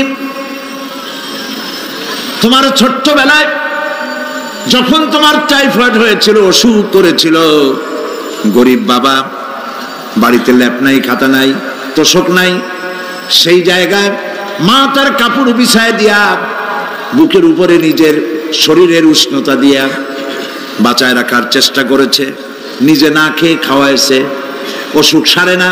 মা ওই মুমূর্ষ বাচ্চার সেরানে তার মাথার কাছে বসে তাহাজ্জুদের নামাজ পড়ে কোরআন শরীফ তেলাওয়াত করে, চোখ দিয়া পানি পড়ে, আর বলতে তাকে, রব্বুল আলামিন আমার জীবনটারে দিয়া আমার কলিজার টুকরা সন্তানটারে বাঁচাইয়া দাও। যেই মা নিজের জীবন দিয়া সন্তান বাঁচাইতে চাইলো, সেই সন্তান আজকে বউ পাইয়া মাকে ভুলে যায়, মায়ের সাথে খারাপ ব্যবহার করে। আল্লাহ রাব্বুল আলামিন বলেছেন, মা বাবার সঙ্গে খারাপ ব্যবহার করো না, ভালোবাসায় কথা বলো। ওয়াকুল লাহুমা কাওলান কারীমা, সম্মানসূচক কথা বলো। মা বাবার জন্য দোয়া করো আমার কাছে। কে বলতেছে? আল্লাহ তাআলা বলছেন, দোয়া করো আমার কাছে এই ভাষায়, রব্বিরহামহুমা কামা রাব্বায়ানি সাগীরা। পড়েন সবাই, রব্বিরহামহুমা কামা রাব্বায়ানি সাগীরা। আয় আমার রব, আমার মা বাপ যেমনে ছোটবেলায় আমাকে অত্যন্ত যত্ন করে লালন পালন করেছে, আল্লাহ তাআলা তুমি দয়া করে আমার মা বাপকে তোমার রহমতের করে লালন পালন করো। সুবহানাল্লাহ। প্রত্যেক নামাজের পর সকলে এই দোয়া পড়বেন, মনে থাকবে? মনে থাকবে? প্রিয় ভাই সব, সেই কিয়ামতের মাঠে আমাদেরকে উঠতে হবে, আল্লাহর দরবারে উঠতে হবে। সেই সময় আমাদেরকে কেউ উপকার করবে না। يوم لا ينفع مال ولا بنون, সম্পদ আর সন্তান সন্ততি কোনো কাজে লাগবে না। মা তার সন্তানকে চিনবে না, সন্তান তার মাকে চিনবে না, বাপ তার সন্তানকে চিনবে না, কেউ কাউকে পরিচয় দিবে না। কি মারাত্মক অবস্থা! মানুষ চরম অসহায় হয়ে যাবে। চতুর্দিকে ফেরেশতার আনাগোনা, সূর্য মাত্র 1 হাত উপরে, প্রচন্ড তাপ নিয়ে সূর্য অবস্থান নেবে, মাথার চান্দি ফেটে গিয়ে গুনাহগারের মাথার মগজ গলে গলে পড়তে থাকবে। পিপাসার যন্ত্রণায় জিহ্বাটা ঝুলে কুকুরের মতো করে নাভিস্থল পর্যন্ত ঝুলে পড়বে। কেউ উপকার করবে না, কেউ জিগাবেও না। অনেক লোক আছে পীরের কাছে মুরিদ হয় আর মনে করে পীর সাহেব তারে কিয়ামতে সুপারিশ করবে। অসম্ভব। আয়াতুল কুরসির মধ্যে আমরা পড়ি মান যাল্লাযী ইয়াশফাউ ইনদাহু ইল্লা বিইজনিহি। কে আছে এমন, কার হিম্মত আছে আল্লাহ পাকের বিনা অনুমতিতে কথা বলে? সুবহানাল্লাহ বলে। কোথার পীর কোথার খাজা বাবা হারায় যাবে। ইব্রাহিম আলাইহিস সালামের মতো পয়গম্বর কি মনে করে? আল্লাহর খলিল। ইব্রাহিম আলাইহিস সালাম আল্লাহর কি? আল্লাহর খলিল। আল্লাহর খলিল কিয়ামতের দিন বলবেন আল্লাহ পাক, আয় আল্লাহ তাআলা, আমার বাপের কাছে আমার একটা ওয়াদা ছিল, আমি সুপারিশ করব তার জন্য, তুমি দয়া করে আমার বাপকে জাহান্নাম থেকে ক্ষমা করো, আমি তার জন্য সুপারিশ করতেছি। আল্লাহ তাআলা বলবেন, ইব্রাহিম তোমার সুপারিশ মঞ্জুর হলো না। কথা বুঝতেছেন না? বুঝতেছেন না? ইব্রাহিম আলাইহিস সালাম যদি বাপের জন্য সুপারিশ করতে না পারে, ইব্রাহিম আলাইহিস সালাম তিনি যদি তার বাপের জন্য সুপারিশ করিয়া যদি ব্যর্থ হন, আপনার পিসাব কোন কামে লাগবে চিন্তা করেন। নবী করিম সাল্লাল্লাহু আলাইহি ওয়াসাল্লামকে প্রশ্ন করা হয়েছে, হে রাসূল আপনার আব্বা আম্মার অবস্থা কি হবে? কথা কি শোনেন নাকি? আপনার আব্বা আম্মার অবস্থা কি হবে? নবী করিম সাল্লাল্লাহু আলাইহি ওয়াসাল্লাম বলেছেন, আমি আমার আব্বা আম্মার কোন উপকারে আসব না। ইন্না লিল্লাহি ওয়া ইন্না ইলাইহি রাজিউন। তাহলে কোন সাহসে মনে করতেছেন কোন পীর কোন একটা বিদেশ থেকে দেশের থেকে একটা নাজিল হলো আর ওইটার পিছনে পিছনে দৌড়াবেন, সে আপনারা নাজাত দেবে, তার পায়ে চুমা খাবেন? এই পায়ে হাত দিয়ে কদম বুঝি করা বাদ দেন। টাকা ইনকাম করার জন্য মানুষকে ভুল পথে পরিচালিত করছে অনেক পীর। আছেন এমন? খালি মানুষে টাকা দেয়, জামায় অনেক পকেট, খালি টাকা নেয় সমানে ঢুকাইতে থাকে চতুর্দিক দিয়ে। বাইরে বোঝার উপায় নাই, কিন্তু অনেক পীর আছে এমন। ঢাকা শহরে বড় বড় মার্কেটের মালিক, আমি জানি, বড় বড় মার্কেটের মালিক, বিরাট ব্যবসায়ী, জামা পরিষ্কার করে না 2 মাসেও। মানুষকে দেখাবার জন্য গামছাটা নাকের কাছে ধরে ফত ফত করে আওয়াজ করে, মনে হয় যেন কাঁদতেছে। আর্টিফিশিয়াল তাসান্ন। হাবিজাবি জিকির শিখায়, লা ইলাহা কতক্ষণ, ইল্লাল্লাহ কতক্ষণ, আল্লাহ আল্লাহ কতক্ষণ। কোথায় পাইছো? ইল্লাল্লাহ ইল্লাল্লাহ কিসের জিকির? ইল্লাল্লাহ মানে কি? আল্লাহ ছাড়া, আল্লাহ ছাড়া, আল্লাহ ছাড়া, আল্লাহ ছাড়া কি? কাজী রাসূলুল্লাহ যা করেন এগুলি বেদাত। এই সব পীরের পাশে যাবেন না, মনে থাকবে।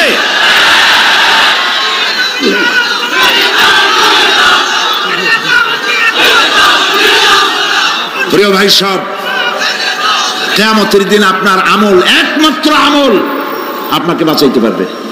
এই কোরআন শরীফে আল্লাহ পাক বলেছেন, ইয়া আইয়ুহাল্লাযীনা আমানু আবতাগু ইলাইহিল ওয়াসিলা। হে বিশ্বাসীরা, ওসিলা ধরো। ধুরন্ধর এক শ্রেণীর লোকেরা এর অর্থ করেছে পীর ধরো।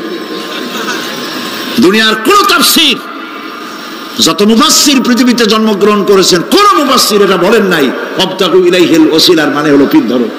বরং সমস্ত তাফসীর মুহাক্কিকিন বলেছেন আবতাগু ইলাইহিল ওসিলা আয় আমলে সালেহ, নেক আমলের ওসিলা ধরো। সুবহানাল্লাহ, নেক আমলের ওসিলা ধরো। প্রিয় ভাই সব, ধান্দাবাজি ছাড়তে হবে। কিয়ামতের দিন মানুষ একেবারে অসহায় হয়ে যাবে, কেউ সাহায্য করবে না। সেই দিন প্রশ্নপত্র সামনে আসবে, আমলনামাগুলি বেঈমানের পিছন দিক থেকে বাম হাতে আসবে আর ইমানদারের সামনে থেকে ডান হাতে আসবে। আমলনামা হাতে পাওয়ার সঙ্গে সঙ্গে বেঈমান বুঝে ফেলবে তার জায়গা কোথায়। কলিজা তখন গলার কাছে চলে আসবে। সত্য ছিল একসাথে। মনে করেন এই মাহফিলের মধ্যে, মনে করেন এখানে সন্ত্রাসী আছে, খুনি আছে, ওয়ান্টেড, মোস্ট ওয়ান্টেড আসামি এর মধ্যে আছে, ধরা যাচ্ছে না অনেক মানুষের মধ্যে। হঠাৎ করে অর্ডার হলো যে ভিতরে এসবিআইবি ঢুকিয়ে দেওয়া হয়েছে, গোয়েন্দা বিভাগের লোক ঢুকিয়ে দেওয়া আছে, সন্ত্রাসী মোস্ট ওয়ান্টেড যারা আছে বেরিয়ে পড়ো, এক পাশে চলে আসো, তখন অবস্থাটা কি হবে তাদের? মজা লাগবে? পায়ের রক্ত মাথায় উঠে যাবে, চোখ দিয়ে রক্ত পড়া শুরু করবে। সমস্ত মানুষ একসাথে ছিল হাসরের ময়দানে, হঠাৎ করে অর্ডার হয়ে যাবে, অন্তাজুল ইয়াউমা আইয়ুহাল মুজরিমুন, হে অপরাধীর দলেরা আলাদা হয়ে যাও। ইন্না লিল্লাহ, আলাদা হয়ে যাও। সমস্ত মানুষ সেখানে খালি পায়ে উঠবে, কারো পায়ে জুতা নাই, স্যান্ডেল নেই, পরনে কোনো কাপড় নাই, গায়ে কোনো কাপড় নাই, মাথায় কোনো আবরণ নাই। হযরত আয়েশা সিদ্দিকা রাদিয়াল্লাহু তাআলা আনহা, তিনি নবী করিম সাল্লাল্লাহু আলাইহি ওয়াসাল্লামের কাছে কিয়ামতের এই বর্ণনা শুনে কাঁদতেছিলেন আর বলতেছিলেন, হে আল্লাহর রাসূল, কিয়ামতে সকলকে ভাবে উঠতে হবে, এমনকি আমাকেও? হুজুর বললেন, প্রত্যেকটি মানুষকেই উলঙ্গিনী হয়ে উঠতে হবে। তিনি প্রশ্ন করলেন, তখন কি শরম হবে না? নবী করিম সাল্লাল্লাহু আলাইহি ওয়াসাল্লাম বলছেন, জাহান্নামের ভয়তে কেউ কারো দিকে তাকাবার সুযোগ পাবে না, সব উপরের দিকে তাকায় থাকবে আর বলবে, আল্লাহ আমারে বাঁচাও, আল্লাহ আমারে রক্ষা করো। সমস্ত নবীরা, সমস্ত নবী আদম আলাইহিস সালাম থেকে শুরু করে ঈসা আলাইহিস সালাম পর্যন্ত সব নবী বলবেন, নাফসি নাফসি, আল্লাহ আমারে বাঁচাও, আমাকে রক্ষা করো। কোথায় যাবে আপনার পীর সাহেব? একমাত্র ব্যক্তি বিশ্বনবী মুহাম্মদুর রাসূলুল্লাহ সাল্লাল্লাহু। মানুষেরা হয়রান হয়ে যাবে, আদম আলাইহিস সালামের কাছে যাবে, আবাল বাশার, আপনি প্রথম মানুষ, আমরা বিপদে শেষ হয়ে গেছি, 50,000 বছর দাঁড়ায় আছি। কয় বছর দাঁড়ায় থাকতে হবে? কোথায় আছে? এই কোরআন শরীফ, 50,000 সানা মিম্মা তাউদ্দুন। এই পৃথিবীতে গণনা করলে 12 মাসে 1 বছর, 12 বছরে 1 যুগ, এরকম করে করে 50,000 বছর পৃথিবীতে গুনলে যত বড় লম্বা হয়, বিচারের দিনটা এত বড় লম্বা হবে। সবাই বলবে, আদম আলাইহিস সালাম আমাদের জন্য একটু আল্লাহকে সুপারিশ করুন যেন তিনি আমাদের বিচারটা তাড়াতাড়ি করে দেন। তিনি বলবেন, আমার পক্ষে সম্ভব না, আল্লাহর সামনে দাঁড়িয়ে কথা বলার আমার কোনো সাহস নাই, আমি পারবো না। নূহ আলাইহিস সালামের কাছে যাও, নূহ আলাইহিস সালাম বলবেন, আমি পারবো না। মুসা আলাইহিস সালামের কাছে যাও, তিনি বলবেন, আমি পারবো না। ইব্রাহিম আলাইহিস সালামের কাছে যাও, একজন আরেকজনের কাছে পাঠাবে। সর্বশেষ ঈসা আলাইহিস সালামের কাছে লোকেরা আসবে, হাসরবাসী। ঈসা আলাইহিস সালাম বলবেন, আমি তো পারবোই না, কারণ পৃথিবীর শত শত কোটি নাসারারা আমাকে আল্লাহর ছেলে বলেছে, অথচ আমি তাদের তা বলতে বলি নাই। আমি নিজের ব্যাপারেই আজকে শঙ্কিত, আমারে তারা আল্লাহর ছেলে বলছে। আল্লাহ আজকে আমার সাথে কি ব্যবহার করবেন আমি তো জানি না, আমি নিজেই বিপদে আছি। তবে আমি তোমাদের ব্যাপারে একটা পরামর্শ দিতে পারবো, একজন ব্যক্তি আছে যার কাছে গেলে তিনি কথা বলতে পারবেন, তিনি বিশ্বনবী রাহমাতুল লিল আলামিন জনাব মুহাম্মদ রাসূলুল্লাহ সাল্লাল্লাহু আলাইহি ওয়াসাল্লাম। তার কাছে চলে যাও, হাসরবাসীরা তার কাছে চলে যাবে। নবীজি সকলের কথা শুনে সিজদায় পড়ে কাঁদতে থাকবেন। তিনি বলবেন, হাসরবাসীদের কাজ সুস্থ করবেন, এই কাজ আমার কাজ, আমি বলবো আল্লাহ পাককে। তিনি সিজদায় পড়ে কাঁদবেন, রব্বুল আলামিন প্রশ্ন করবেন, হে আমার রাসূল, আপনার তো আজকে কান্দার দিন না, আপনি কাঁদেন কেন? আমি আপনাকে মাকামে মাহমুদ দিয়েছি, কাউসারের মালিক বানাই দিয়েছি। আপনি জান্নাতে প্রবেশ করার আগে কেউ বেহেশতে যাইতে পারবে না, এই সম্মান দিয়েছি, কাঁদেন কেন? নবীজি বলেন, রব্বুল আলামিন যা তুমি আমার জন্য বরাদ্দ রেখেছো সব আমি পেয়েছি বা পাবো, আমি কান্দি আমার উম্মতের কি হবে? আল্লাহ রাব্বুল আলামিন তাকে পারমিশন দিবেন, আপনার নেককার জান্নাতি উম্মতগুলি আপনি বেছে নিন। নবী করিম সাল্লাল্লাহু আলাইহি ওয়াসাল্লাম পারমিশন পাবেন। আল্লাহর পারমিশন ব্যতি রেখে আল্লাহর দরবারে কথা উচ্চারণ করার ক্ষমতা কারো হবে না। সুবহানাল্লাহ। এই কথা ভাববার কোনো কারণ নাই। অমুক পীর সাহেবের অনেক মুরিদ আছে, সব মুরিদ টুরিদ নিয়ে নারায়ে তাকবীর জিন্দাবাদ, পীর সাহেব জিন্দাবাদ, এই সমস্ত বাদ বোধ কামে লাগবে না।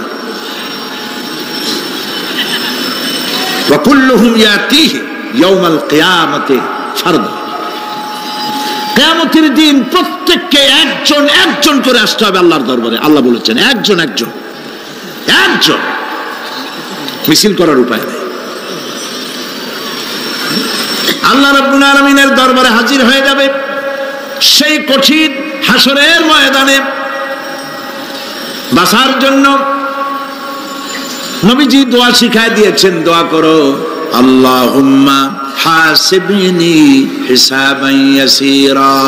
পড়েন আমার সাথে, আল্লাহুম্মা হাসিবনি হিসাবান ইয়াসীরা, আল্লাহুম্মা হাসিবনি হিসাবান ইয়াসীরা। আয় আল্লাহ তুমি আমার সহজ হিসাব নাও। নবী করিম সাল্লাল্লাহু আলাইহি ওয়াসাল্লাম নিজেই দোয়া করেছেন। চিন্তা করেন, আল্লাহ পাক নিজে, আল্লাহ তাআলা তিনি নিজে প্রশ্ন করবেন এবং পাপগুলি দেখাই দেবেন, এই সব পাপ করছো।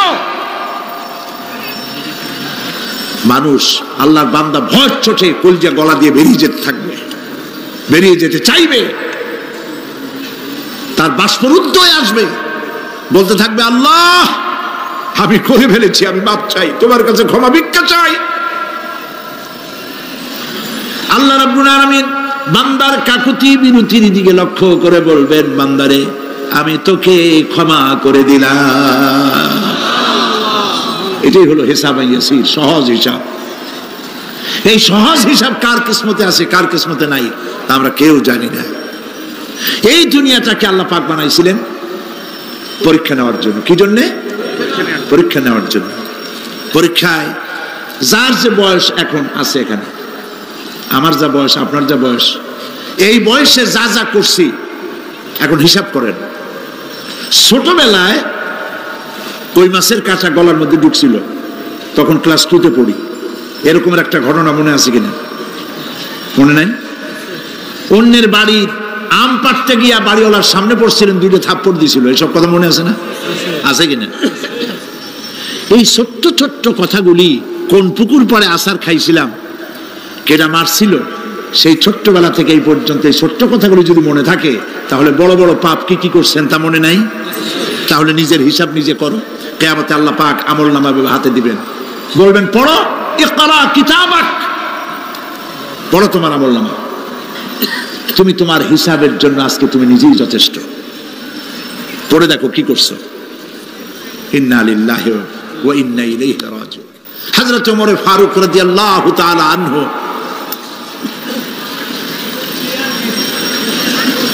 তিনি একবার অন্ধকার রাত্রে যাচ্ছিলেন, পিছনে ছিল অনেক লোকজন ছিল। হাঁটতে হাঁটতে তিনি প্রশ্ন করলেন, আচ্ছা তোমাদের মধ্যে কি কেউ আছে এমন বলতে পারো যে কোরআন শরীফের মধ্যে সবথেকে হতাশাব্যঞ্জক আয়াত কোনটি? একজন জবাবে বললেন, অন্ধকার পিছনে, অন্ধকারের মধ্যে পিছন থেকে একজন জবাব দিল, ফামাইয়ামাল মিসকালা যাররাতিন খায়রান ইয়ারা ওয়া মাইয়ামাল মিসকালা যাররাতিন শাররান ইয়ারা। এর অর্থ হলো, পৃথিবীতে কেউ যদি ছোট্ট একটি পাপ নেকির কাজ করে, সরিষা পরিমাণ নেকির কাজ যদি করে সেটা দেখতে পাবে, সরিষা পরিমাণ পাপের কাজ যদি করে সেটা দেখতে পাবে। ওমর রাদিয়াল্লাহু তাআলা আনহু কাঁদতেছিলেন, কিয়ামতে সব নেকি আর পাপ যা যা করছি সব দেখানো হবে। ইন্না লিল্লাহি ওয়া ইন্না ইলাইহি রাজিউন। আল্লাহ তুমি মাফ করে দাও আমাদেরকে, আমরা বলি আমিন। কতক্ষণ হাঁটার পরে তিনি প্রশ্ন করলেন, আচ্ছা মুমিনদের জন্য কোরআনের মধ্যে সবথেকে আশাব্যঞ্জক কোন আয়াত কি আছে? পেছন থেকে আওয়াজ এলো, মুমিনদের জন্য আশাব্যঞ্জক একটি আয়াত আল্লাহ রাব্বুল আলামিন কোরআনের মধ্যে দিয়েছেন, সেটি হচ্ছে লা তাকনাতু মির রাহমাতিল্লাহ। আমার রহমত থেকে, আল্লাহর রহমত থেকে হতাশ হয়েও না, নিরাশ হয়ে যেও না। অর্থ হচ্ছে এই, আমরা পাপ করেছি, আমরা সবাই গুনাহগার কিনা বলেন? স্বীকার করি আমরা সবাই গুনাহগার কিনা? সবাই গুনাহগার। এই গুনাহগার মানুষগুলি যদি গুনায় তওবা করে, গুনার জীবনে করব না তওবা করে কেউ যদি আল্লাহর রহমতের দিকে এক বিঘত অগ্রসর হয়, হাদিসে কুদসির ভিতরে এসেছে আল্লাহ পাক বলেন আমি আমার ওই বান্দার দিকে এক হাত আগায়া যাই। কোন বান্দা যদি গুনাহ তওবা করে আর যদি গুনাহ না করে আমার দিকে যদি হেঁটে আসে, আমার রহমত বান্দার দিকে দৌড়াইয়া যায়। আল্লাহর গজবের চাইতে রহমত বেশি। বান্দা তোমার গুনাহ যদি আকাশ সমান হয়, আল্লাহর তোমার গুনাহ যদি পাহাড় সমান হয়, আল্লাহর রহমত আকাশ সমান। তোমার গুনাহ যদি আকাশ সমান হয়, আল্লাহর রহমত তার আরশে আজিম ছায়া গেছে। সুবহানাল্লাহ। মাপ চাও, ক্ষমা চাও, তওবা করো, জীবনে গুনাহ আর করব না।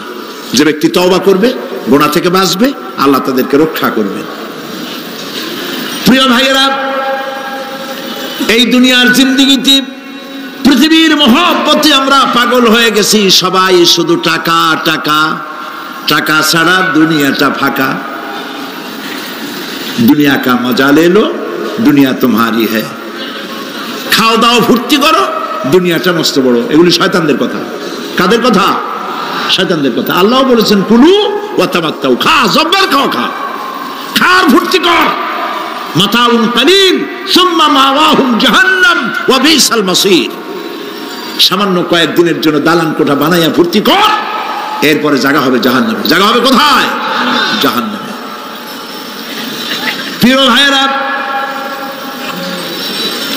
এই দুনিয়াটার দৃষ্টান্ত একটা পরের স্ত্রীর মতো সুন্দরী যুবতী, রূপবতী, স্বাস্থ্যবতী পরের একটা স্ত্রী।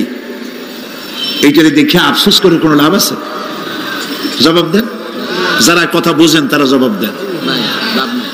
অন্যের সুন্দরী তরুণী তন্নী রূপবতী যুবতী, রূপের ছটায় চতুর্দিকে আলোকিত, এরকম একটা পরের বউ দেখিয়া আফসোস করে কোনো লাভ আছে?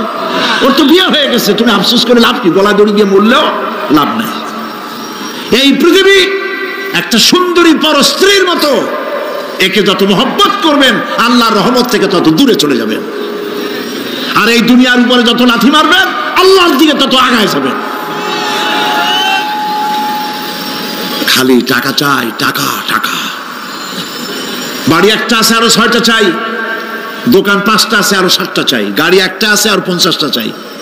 এই চাই আর চাই, খাই আর পাই, এই করতে করতে মানুষের জীবন শেষ হয়ে যায়। আহারে, একেবারে খালি হাতে চলে গেল।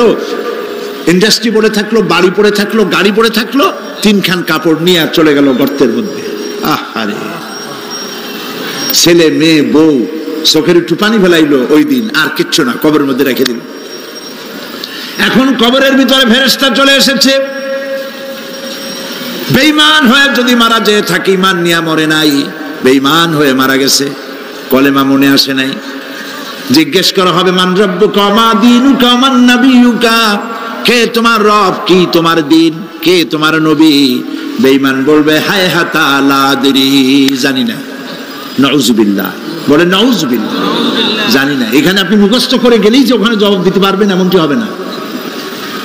আমল আমল করতে হবে, আমল তৈরি করতে হবে। আমল মানে কিন্তু এইটা না যে আপনি বসে বসে তাসবিহ পড়বেন। এটা লোকের আমল করে, যে লোকটা খুব আমলদার, খুব আমল করে। আমলের ইংরেজি হচ্ছে ওয়ার্ক, বাংলা হলো কাজ। তো কেউ বসে বসে কোনো কাজ নাই, তাসবিহ টিপতেছে, এটা কিন্তু আমল হইল। আপনার সমস্ত কাজগুলি হতে হবে আল্লাহরে খুশি করার জন্য। দোকানদারি করবেন, আল্লাহরে খুশি করার জন্য করেন। আচ্ছা, ওখানে পরে আসতেছে। কবরের ভিতরে জবাব দিবে আমি কিছু জানি না। কিছুই যখন জানলো না, শাস্তি শুরু হয়ে যাবে। সিজ্জিনে তার রূহ রাখা হবে, এ মাটির দেহ মাটির সঙ্গে মিশে যাবে। কবরের মধ্যে কোনো প্রচন্ড শাস্তি বা জাহান্নামের আগুন ইত্যাদি দিয়েছি, প্রচন্ড কোনো শাস্তি হবে না। শাস্তি হবে কবর আযাব, আযাবুল কবর হক, আযাবে কবর হবে, তবে জাহান্নামের শাস্তি মতো হবে না। আসামি কনভিক্টেড না হওয়া পর্যন্ত, বিচার না হওয়া পর্যন্ত যেমন ফালায় রাখে জেলখানার কোন রুমে বা হাজতখানায়, ওই রকম সিজ্জিন নামক একটা জায়গা আছে, ওইখানে রেখে দেবে। শাস্তি হবে কিসের উপরে? রুহের পরে। অনেকে মনে করে যে কবর হলো ওই শুধু মাটির মধ্যে ওইটা, কিন্তু এইটার নাম শুধু কবর না। মানুষের জীবনের 4টে স্তর। কয়টা স্তর? একটা হলো আলমে আরওয়াহ, আরেকটি হচ্ছে আলমে আজসাম অথবা আলমে আসবাব, আরেকটি হচ্ছে আলমে বারজাখ, আরেকটি হচ্ছে আলমে আখিরাত। কয়টা হলো? 4টা। আলমে আরওয়াহ রূহের জগৎ, যেখান থেকে আমরা আসছি। আর আলমে আজসাম বা আলমে আসবাব হলো বস্তু জগৎ, যেখানে আমরা আছি। এরপরে মৃত্যু থেকে শুরু করে কিয়ামতের দিন পর্যন্ত যে সময়টা, এই সময়টার নাম হলো আলমে বারজাখ। বারজাখ শব্দের অর্থ হলো জবনিকা, পর্দা, স্ক্রিন, একটা পর্দার আড়ালে নিয়ে যাওয়া হবে। এরপরে হবে আলমে আখিরাত, যেখানে জবাবদিহির জন্য সকলকে উঠতে হবে। শাস্তি হবে রূহের উপরে। এখন আপনি বলবেন যে রূহের শাস্তি হয় কেমনে? রূহ তো দেখা যায় না। রূহ কি দেখা যায়? রূহ সম্পর্কে প্রশ্ন করা হয়েছে, ওয়ায়াসআলুনাকা আনির রূহ কুলির রূহু মিন আমরি রাব্বি। নবী, আপনাকে প্রশ্ন করা হয় রূহ কি জিনিস, আপনি বলুন রূহ হচ্ছে আল্লাহ পাকের একটি অর্ডার। তো এই অর্ডার, একটি হুকুম, যার কোনো আকার নাই, এইটারে আল্লাহ শাস্তি কেমনে দেবে? এই শাস্তি আপনি এই দুনিয়ায় বুঝতে পারবেন। হঠাৎ করে আপনার গ্রেফতারি পরোয়ানা জারি হয়ে গেছে, তখন একটা টেনশন ক্রিয়েট করে। এই শাস্তিটা কোথায় হয়? বডির উপরে না রুহের উপরে? রুহের উপরে হয়। ঘুমায় আছেন, স্বপ্নে দেখতেছেন বাঘে তাড়াইতেছে, বউ কাছে শোয়া, পুলিশে তাড়াইতেছে, বাঘে তাড়াইতেছে, সাপে তাড়াইতেছে, ঘেমে ভয়, আপনি ভয়তে ঘেমে হার্টবিট এত বাড়ছে, ঘুমের থেকে জেগে বউরে ধমকাচ্ছেন যে আমার বাঘে তাড়াইলো, তুমি একেবারে নাক ডেকে জন্মের মতো ঘুমাইতেছ। বউ তো টেরই পায় নাই, ঠিক কিনা? এই যে বাঘে তাড়াইলো, পুলিশে তাড়াইলো, সাপে তাড়াইলো, ঘুমের মধ্যে কষ্টে ঘাম বেরিয়ে গেল, এই শাস্তিটা কিছুর উপরে হইলো? রুহের উপরে। এটা আল্লাহ দেখাই দিলেন, মরার পরে এর থেকে মারাত্মক কঠিন শাস্তি রুহের উপরে হবে। তারপরে বডি বানানো হবে জাহান্নামে দেওয়ার জন্য। এগুলির ব্যাপারে আমি আলোচনা করেছিলাম চট্টগ্রামে এবছর সূরা নাবার তাফসীর করেছিলাম। সূরা নাবা, আম্মা ইয়াতাসাআলুন, 5 দিন তাফসীর করেছি। 31 জন হিন্দু খ্রিস্টান মুসলমান হয়ে গেছে এবার চট্টগ্রাম। নবী করিম সাল্লাল্লাহু আলাইহি ওয়াসাল্লাম বলেছেন, কেউ যদি দুনিয়ায় বেঁচে থাকা অবস্থায় কিয়ামতের দৃশ্য দেখতে চায়, সেজন্য সূরা নাবা, সূরা আত-তাকবীর, সূরা নাজিআত, সূরা আল-ইনফিতার, এই সূরাগুলি যেন পড়ে, তাহলে দুনিয়ায় জীবিত থাকা অবস্থায় কিয়ামতের দৃশ্য দেখতে পারবে। ঈমানদার ব্যক্তি, যে ব্যক্তি মরার সময় মুখে উচ্চারণ করতে পেরেছে লা ইলাহা ইল্লাল্লাহু মুহাম্মাদুর রাসূলুল্লাহ, জোরে সোরে পড়েন লা ইলাহা ইল্লাল্লাহ, লা ইলাহা ইল্লাল্লাহ, লা ইলাহা ইল্লাল্লাহ, লা ইলাহা ইল্লাল্লাহু মুহাম্মাদুর রাসূলুল্লাহ। কালেমা পড়ে মারা গেল। এরপরে কবরের ভিতরে মুনকার নাকির ফেরেশতা এসে হাজির হয়ে যাবে, প্রশ্ন করবে মান রব্বুকা। ঈমানদার ব্যক্তি বলবে রব্বি আল্লাহ। বলেন রব্বি আল্লাহ। আমার রব কে? আল্লাহ না, আল্লাহ। মোহব্বতের সাথে বলেন আল্লাহ। কেউ যদি হৃদয়ের গভীর কন্দর থেকে, কলিজার মধ্য দিয়ে, মনের মণিকোঠা থেকে একবার যদি গভীর রাত্রে জেগে একবার যদি বলে আল্লাহ, আল্লাহ পাক 70 বার সাড়া দিয়ে জিজ্ঞেস করেন, বান্দা কি চাও বলো, আমি হাজির। কি মজার নাম আল্লাহ! এর থেকে মজার নাম পৃথিবীতে নাই। এই মজা বেশি পাবেন তাহাজ্জুদের সময়। সুবহানাল্লাহ বলেন। রাত জাগতে শিখুন, তাহাজ্জুদের নামাজের অভ্যাস করুন। সমস্ত নবীদের উপরে তাহাজ্জুদ পড়া বাধ্যতামূলক ছিল।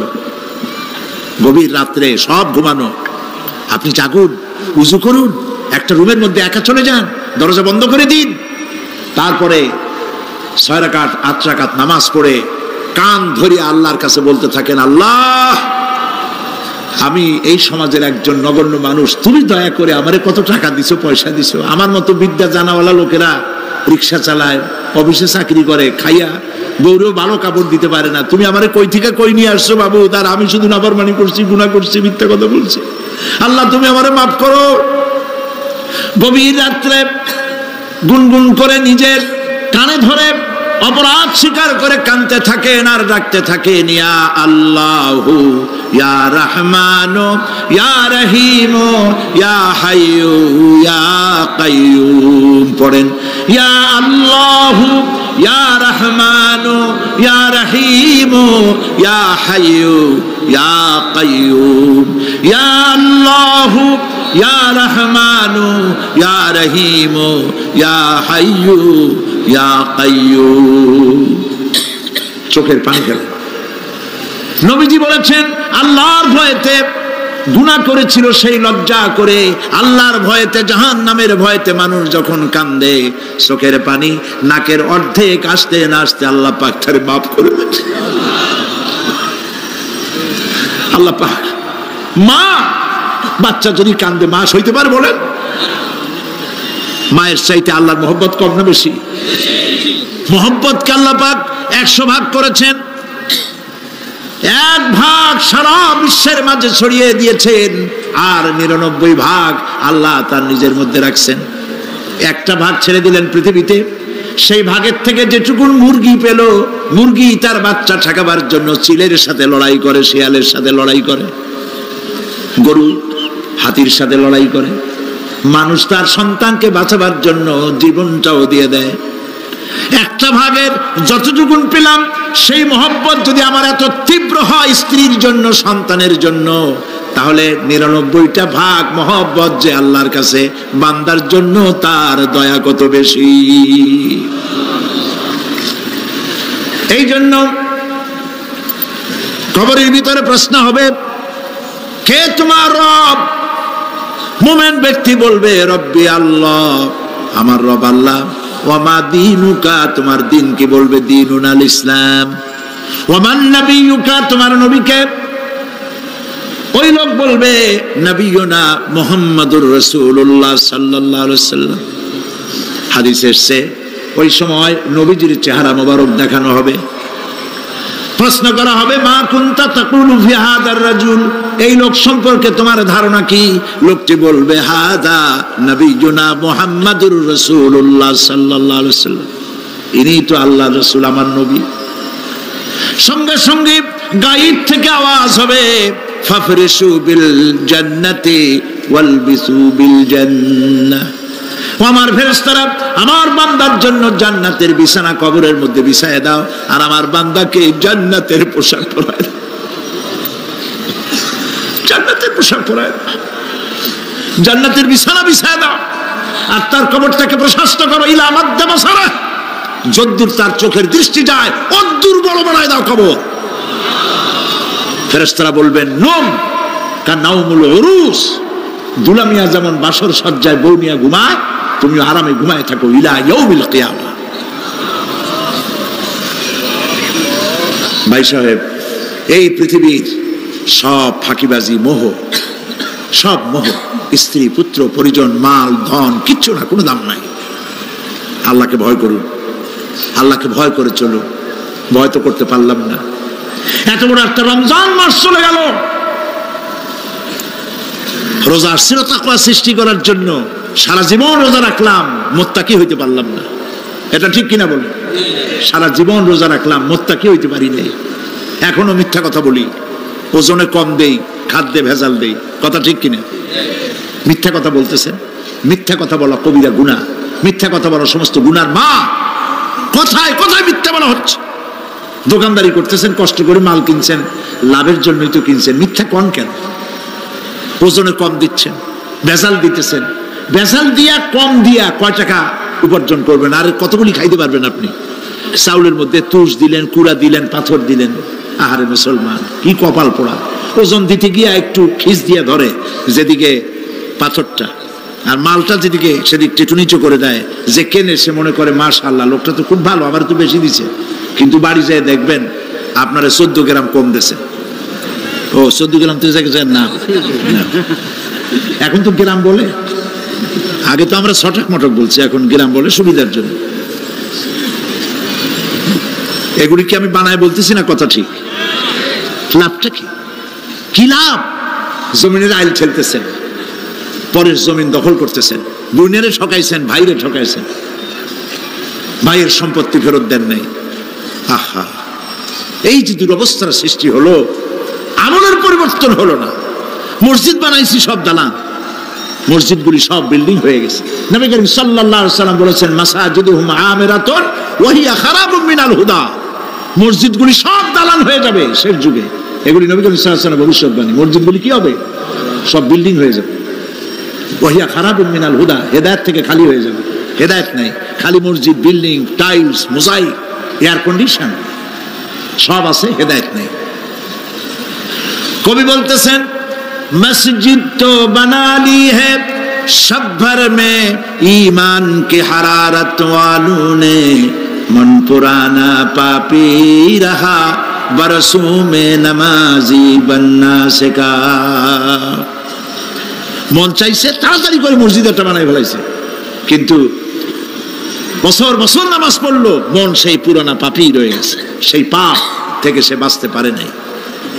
এই জন্য বিশ্ব কবি আকবাল বলেন, মসজিদ মে মরসিয়া খাহে কে নমাজি ন রহি, মসজিদ মে মরসিয়া খাহে কে নমাজি ন রহি, याने वो साहिबे औसाफ हिजाजी न रही। মসজিদ আটকানতেছে, আমার সেই নামাজি কই? যেই নামাজিরা যখন নামাজ পড়তো, পাখি এসে মাথার উপরে বসতো, পাখিতে বুঝতে পারতো না যেটা মানুষ না গাছ। সুবহানাল্লাহ। আর এখন ইমাম যদি নামাজ পড়তে আত্মাহিত পড়তে দেরি করে, ধীরে ধীরে পড়তেছে, পিছন থেকে সিগন্যাল মারা শুরু করে,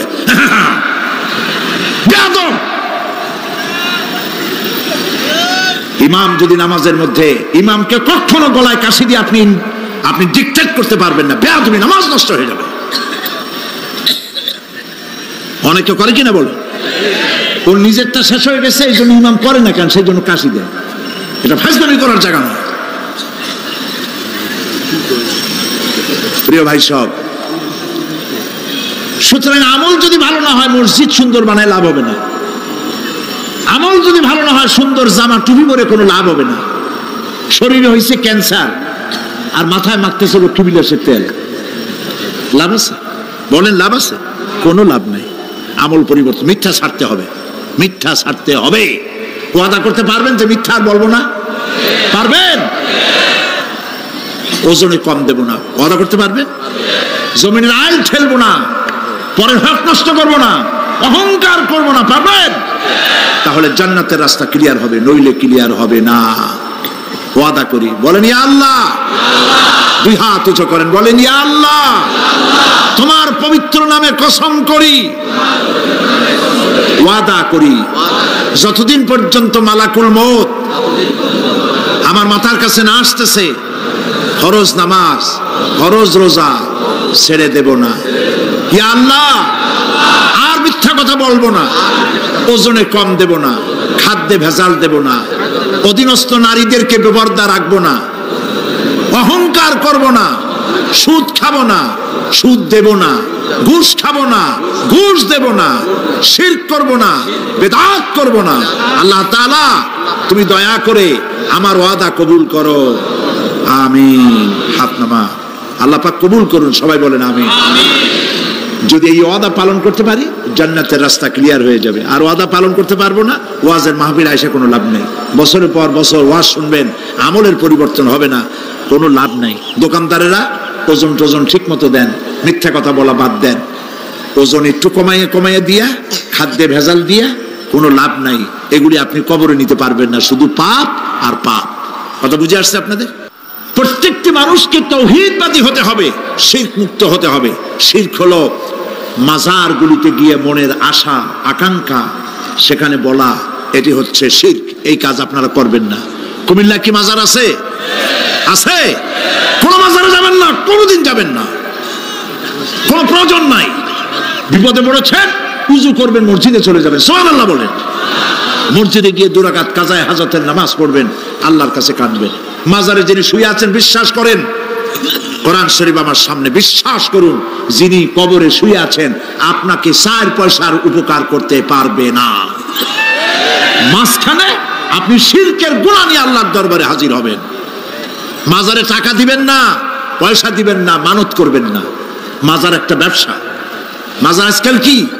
মাজার আর রস সব ব্যবসা। আপনারা এইসব কাজে যাবেন না। আগরবাতি, মোমবাতি, চাদর দেওয়া, মশারি দেওয়া, এগুলো মুসলমানের কাজ না।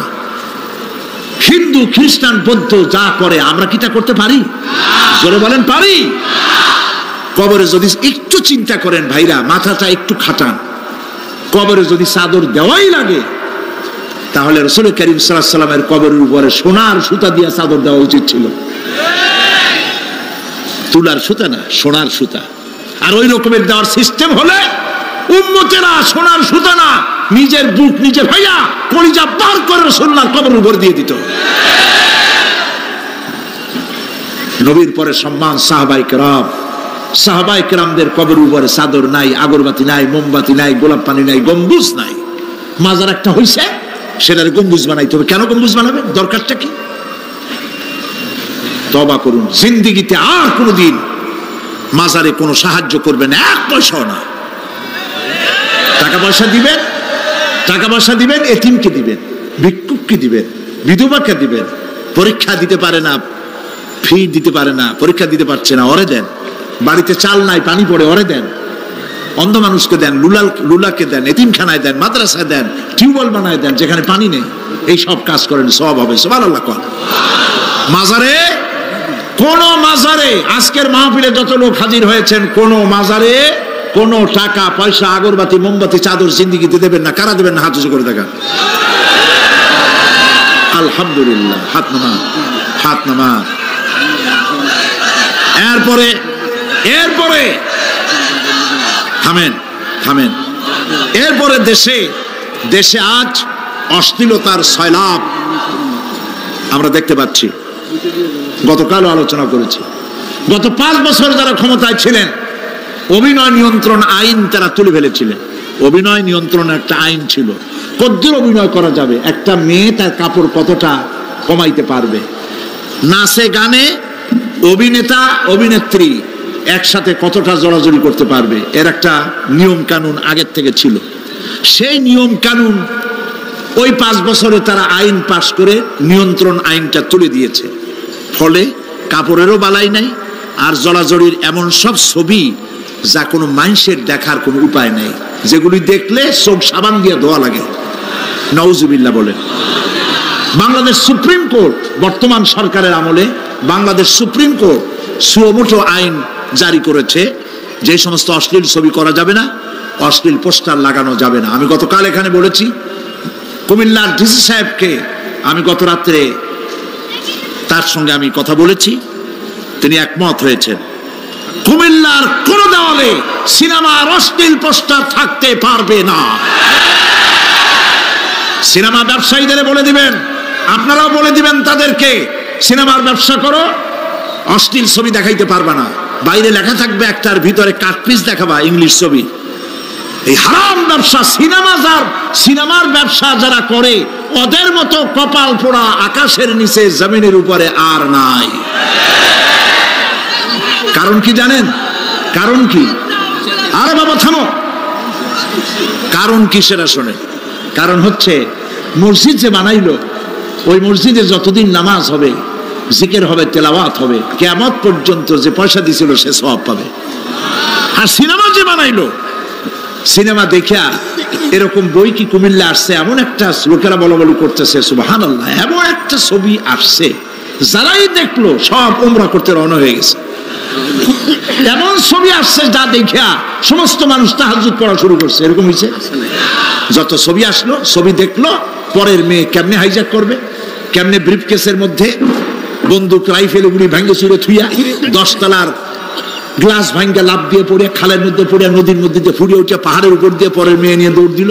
এইসব সন্ত্রাসী, ডাকাত, জেনাকার, বদমাশ তৈরি করা হয়। ঠিক না বলো? এই সিনেমা যারা বানাইছো, কান খুলে শোনো। এই সিনেমা যারা দেখতে আসলো, জোহরের নামাজ গেল, মাগরিবের নামাজ গেল, আসর গেল, এশার নামাজও গেল, ঠিক কিনা? এতগুলো নামাজ গেল, আর তারপরে চরিত্র নষ্ট করলো। চরিত্র নষ্ট করে ফেন্সিডিল খাইলো, এরপরে চুরি করলো, ডাকাতি করলো, সন্ত্রাস করলো, জেনা করলো। বেটা তুই মর, যে সিনেমা বানাইছো মর, মরে দেখবি কিয়ামত পর্যন্ত এই সিনেমা দেখে যত লোকের চরিত্র নষ্ট হয়েছে সমস্ত পাপ মাথায় নিয়ে কিয়ামতে আল্লাহর দরবারে দাঁড়াতে হবে। সুতরাং সিনেমার ব্যবসায়ীরা কানে ধরে সিনেমার ঝাঁসা মেরে দূর করে দাও। যদি মুসলমান হও, মুসলমানের যদি জন্ম দিয়ে থাকে, সিনেমার ব্যবসা বাদ দিয়ে দাও। আল্লাহ রহম করুক, বলেন আমি। কপাল পোড়া না হইলে সিনেমার ব্যবসা, এত ব্যবসা থুইয়া তুমি মানুষের চরিত্র ধ্বংস করার জন্য ব্যবসা করতেছ। এরপরে আকাশ সংস্কৃতি, কে যাবে? আকাশ সংস্কৃতি ডিশ এন্টিনার মাধ্যমে সাইবার ক্যাফে এগুলি বানায়া রাস্তার মোড়ে মোড়ে দোকান করে কম্পিউটারের ভেতরে, ক্যাসেটের ভিতরে, ইন্টারনেট ইত্যাদির মধ্য দিয়ে অশ্লীল ছবি প্রদর্শিত হচ্ছে রাস্তার মোড়ে মোড়ে। উঠতি বয়সের যুবক যুবতী মেয়েগুলি নষ্ট হয়ে যাচ্ছে, নাউজুবিল্লাহ বলে। এগুলি জনগণকে ঐক্যবদ্ধ হতে হবে, এগুলির বিরুদ্ধে মোকাবেলা করতে হবে, সরকারকে এগিয়ে আসতে হবে অশ্লীলতা বন্ধ করার জন্য। কারণ আল্লাহ পাক বলেছেন প্রকাশ্য এবং গোপনীয় সব রকমের অশ্লীলতা আল্লাহ পাক হারাম করে দিয়েছেন। অশ্লীল কোনো কাজ করা যাবে না।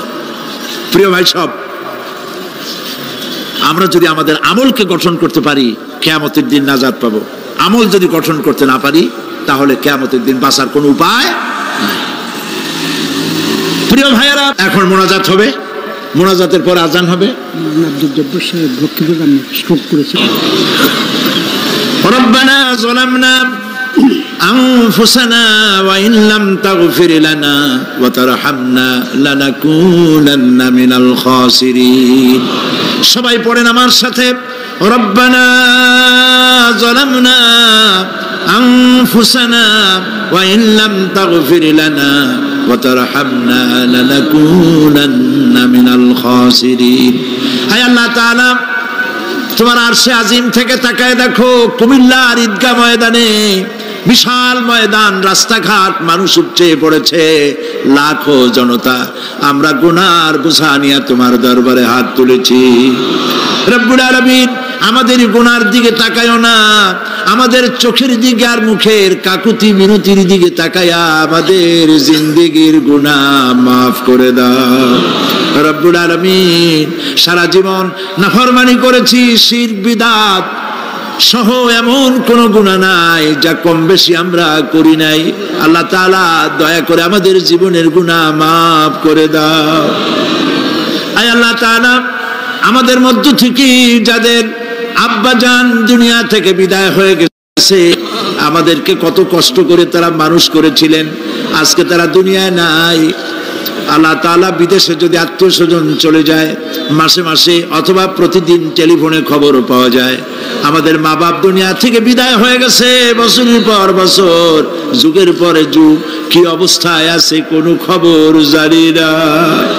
রব্বুল আলামিন, আমাদের গর্ভধারিণী জনম দুঃখিনী মা নিজে না খেয়ে আমাদেরকে খাওয়াইছেন, গর্ভে রেখে কষ্ট করেছেন, ডেলিভারি করতে কষ্ট করেছেন, 2.5 বছর বুকের দুধ খাওয়াইয়া মানুষ করেছেন।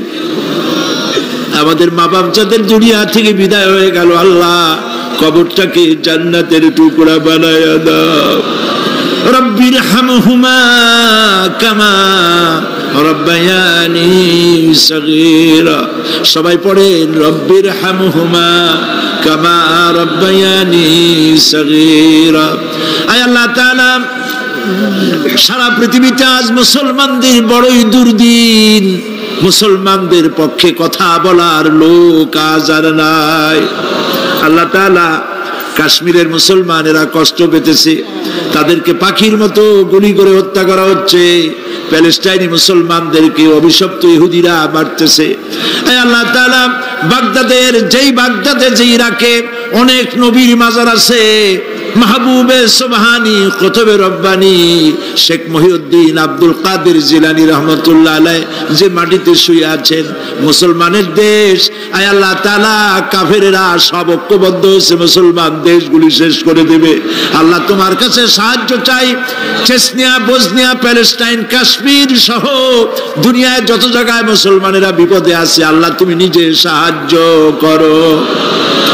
রব্বুল আলামিন, আমরা মুসলমান, আমরা গুনাহ করেছি, সাহায্য চাবার মতো যোগ্যতা হারিয়ে ফেলেছি। আল্লাহ আমরা স্বীকার করি আমরা গুনাহগার। আয় আল্লাহ আমরা হাজারবার স্বীকার করি, নত শিরে স্বীকার করি আমরা গুনাহগার। কিন্তু একটা ভালো পরিচয় আমাদের আছে, সেই পরিচয়টা হলো আমরা তোমার হাবিবের উম্মত। আয় আল্লাহ তাআলা তোমার হাবিবের সাদকায় আল্লাহ তুমি দুনিয়ার মুসলমানদের দিকে রহমতের নজরে তাকাও। আল্লাহ আমাদের জীবনের গুনাহ মাফ করে দাও। আল্লাহ মুসলমানদেরকে তুমি সাহায্য করো। রব্বুল আলামিন, কিয়ামতের দিন যেদিন পায়ের নিচে হবে তামার মতো মাটি, গুনাহগারের মাথার চান্দি ফেটে গিয়ে মগজগুলো গলে গলে পড়বে, জিহ্বাটা নাভিস্থল পর্যন্ত ঝুলে পড়বে, ময়দানে সারা পড়বে পানি পানি বলে। আল্লাহ ওই দিনে তোমার হাবিবের হাতের কাউসারের পেয়ালা আমাদের নসিব করে দিন। তোমার হাবিব বলেছেন 3000 বছর ধরে তুমি জাহান্নামের আগুনকে উত্তপ্ত করেছো, রক্ত মাংসের শরীর নিয়ে আমরা আগুনে জ্বলতে পারবো না। আল্লাহ জাহান্নামের আগুন আমাদের জন্য হারাম বানায়া দাও। আল্লাহুম্মা আজিরনা মিনান নার।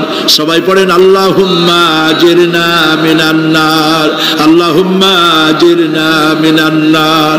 আয় আল্লাহ তাআলা, আমাদের আকীদা, আমাদের বিশ্বাস হলো এই, আমরা এখন কোথায় বসা তুমি দেখতে পাচ্ছ, আমরা কি বলতেছি তুমি নিশ্চয়ই শুনতে পাচ্ছ।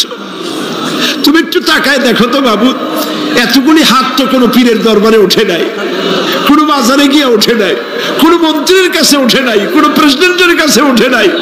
রাজা ধীরাজ, সম্রাটের সম্রাট, বিশাল আকাশের মালিকের কাছে হাত তুলেছি, মালিক খালি হাতে ফেরত দিও না, মালিক খালি হাতে ফেরত দিও না। হে আকাশের মালিক, হে জমিনের মালিক, হে আমাদের রব, আমাদেরকে খালি হাতে ফেরত দিও না বাবু। আল্লাহুম্মা লা তারুদ্দানা খাইবিন, আল্লাহুম্মা লা তারুদ্দানা খাইবিন। আল্লাহ তাআলা একেবারে কিচ্ছু না দিয়া খালি হাতে ফেরত দিও না বাবু। কয়েক সেকেন্ড আমি আপনাদের জন্য ছাড়লাম, মাথা নিচু করুন, চক্ষু বন্ধ করুন, যার যা বলার বলেন, দোয়া কবুল হয়ে যাবে ইনশাআল্লাহ। বলেন যার যা বলার দরকার, মিনতির সাথে কাকুতি মিনতি করে বলেন।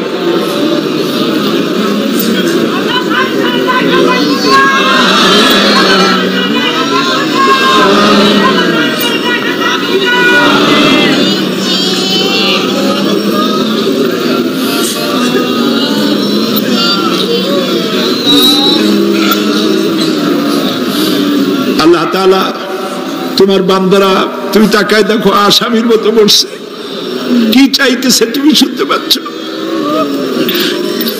আমরা সবাই ভিক্ষুক, তুমি বলেছো ওয়াল্লাহু গানিয়্যুন ওয়া আনতুমুল ফুকারা, আমরা ফকিরের গোষ্ঠী আর তুমি গানি, আমরা ভিক্ষুক আর তুমি দাতা।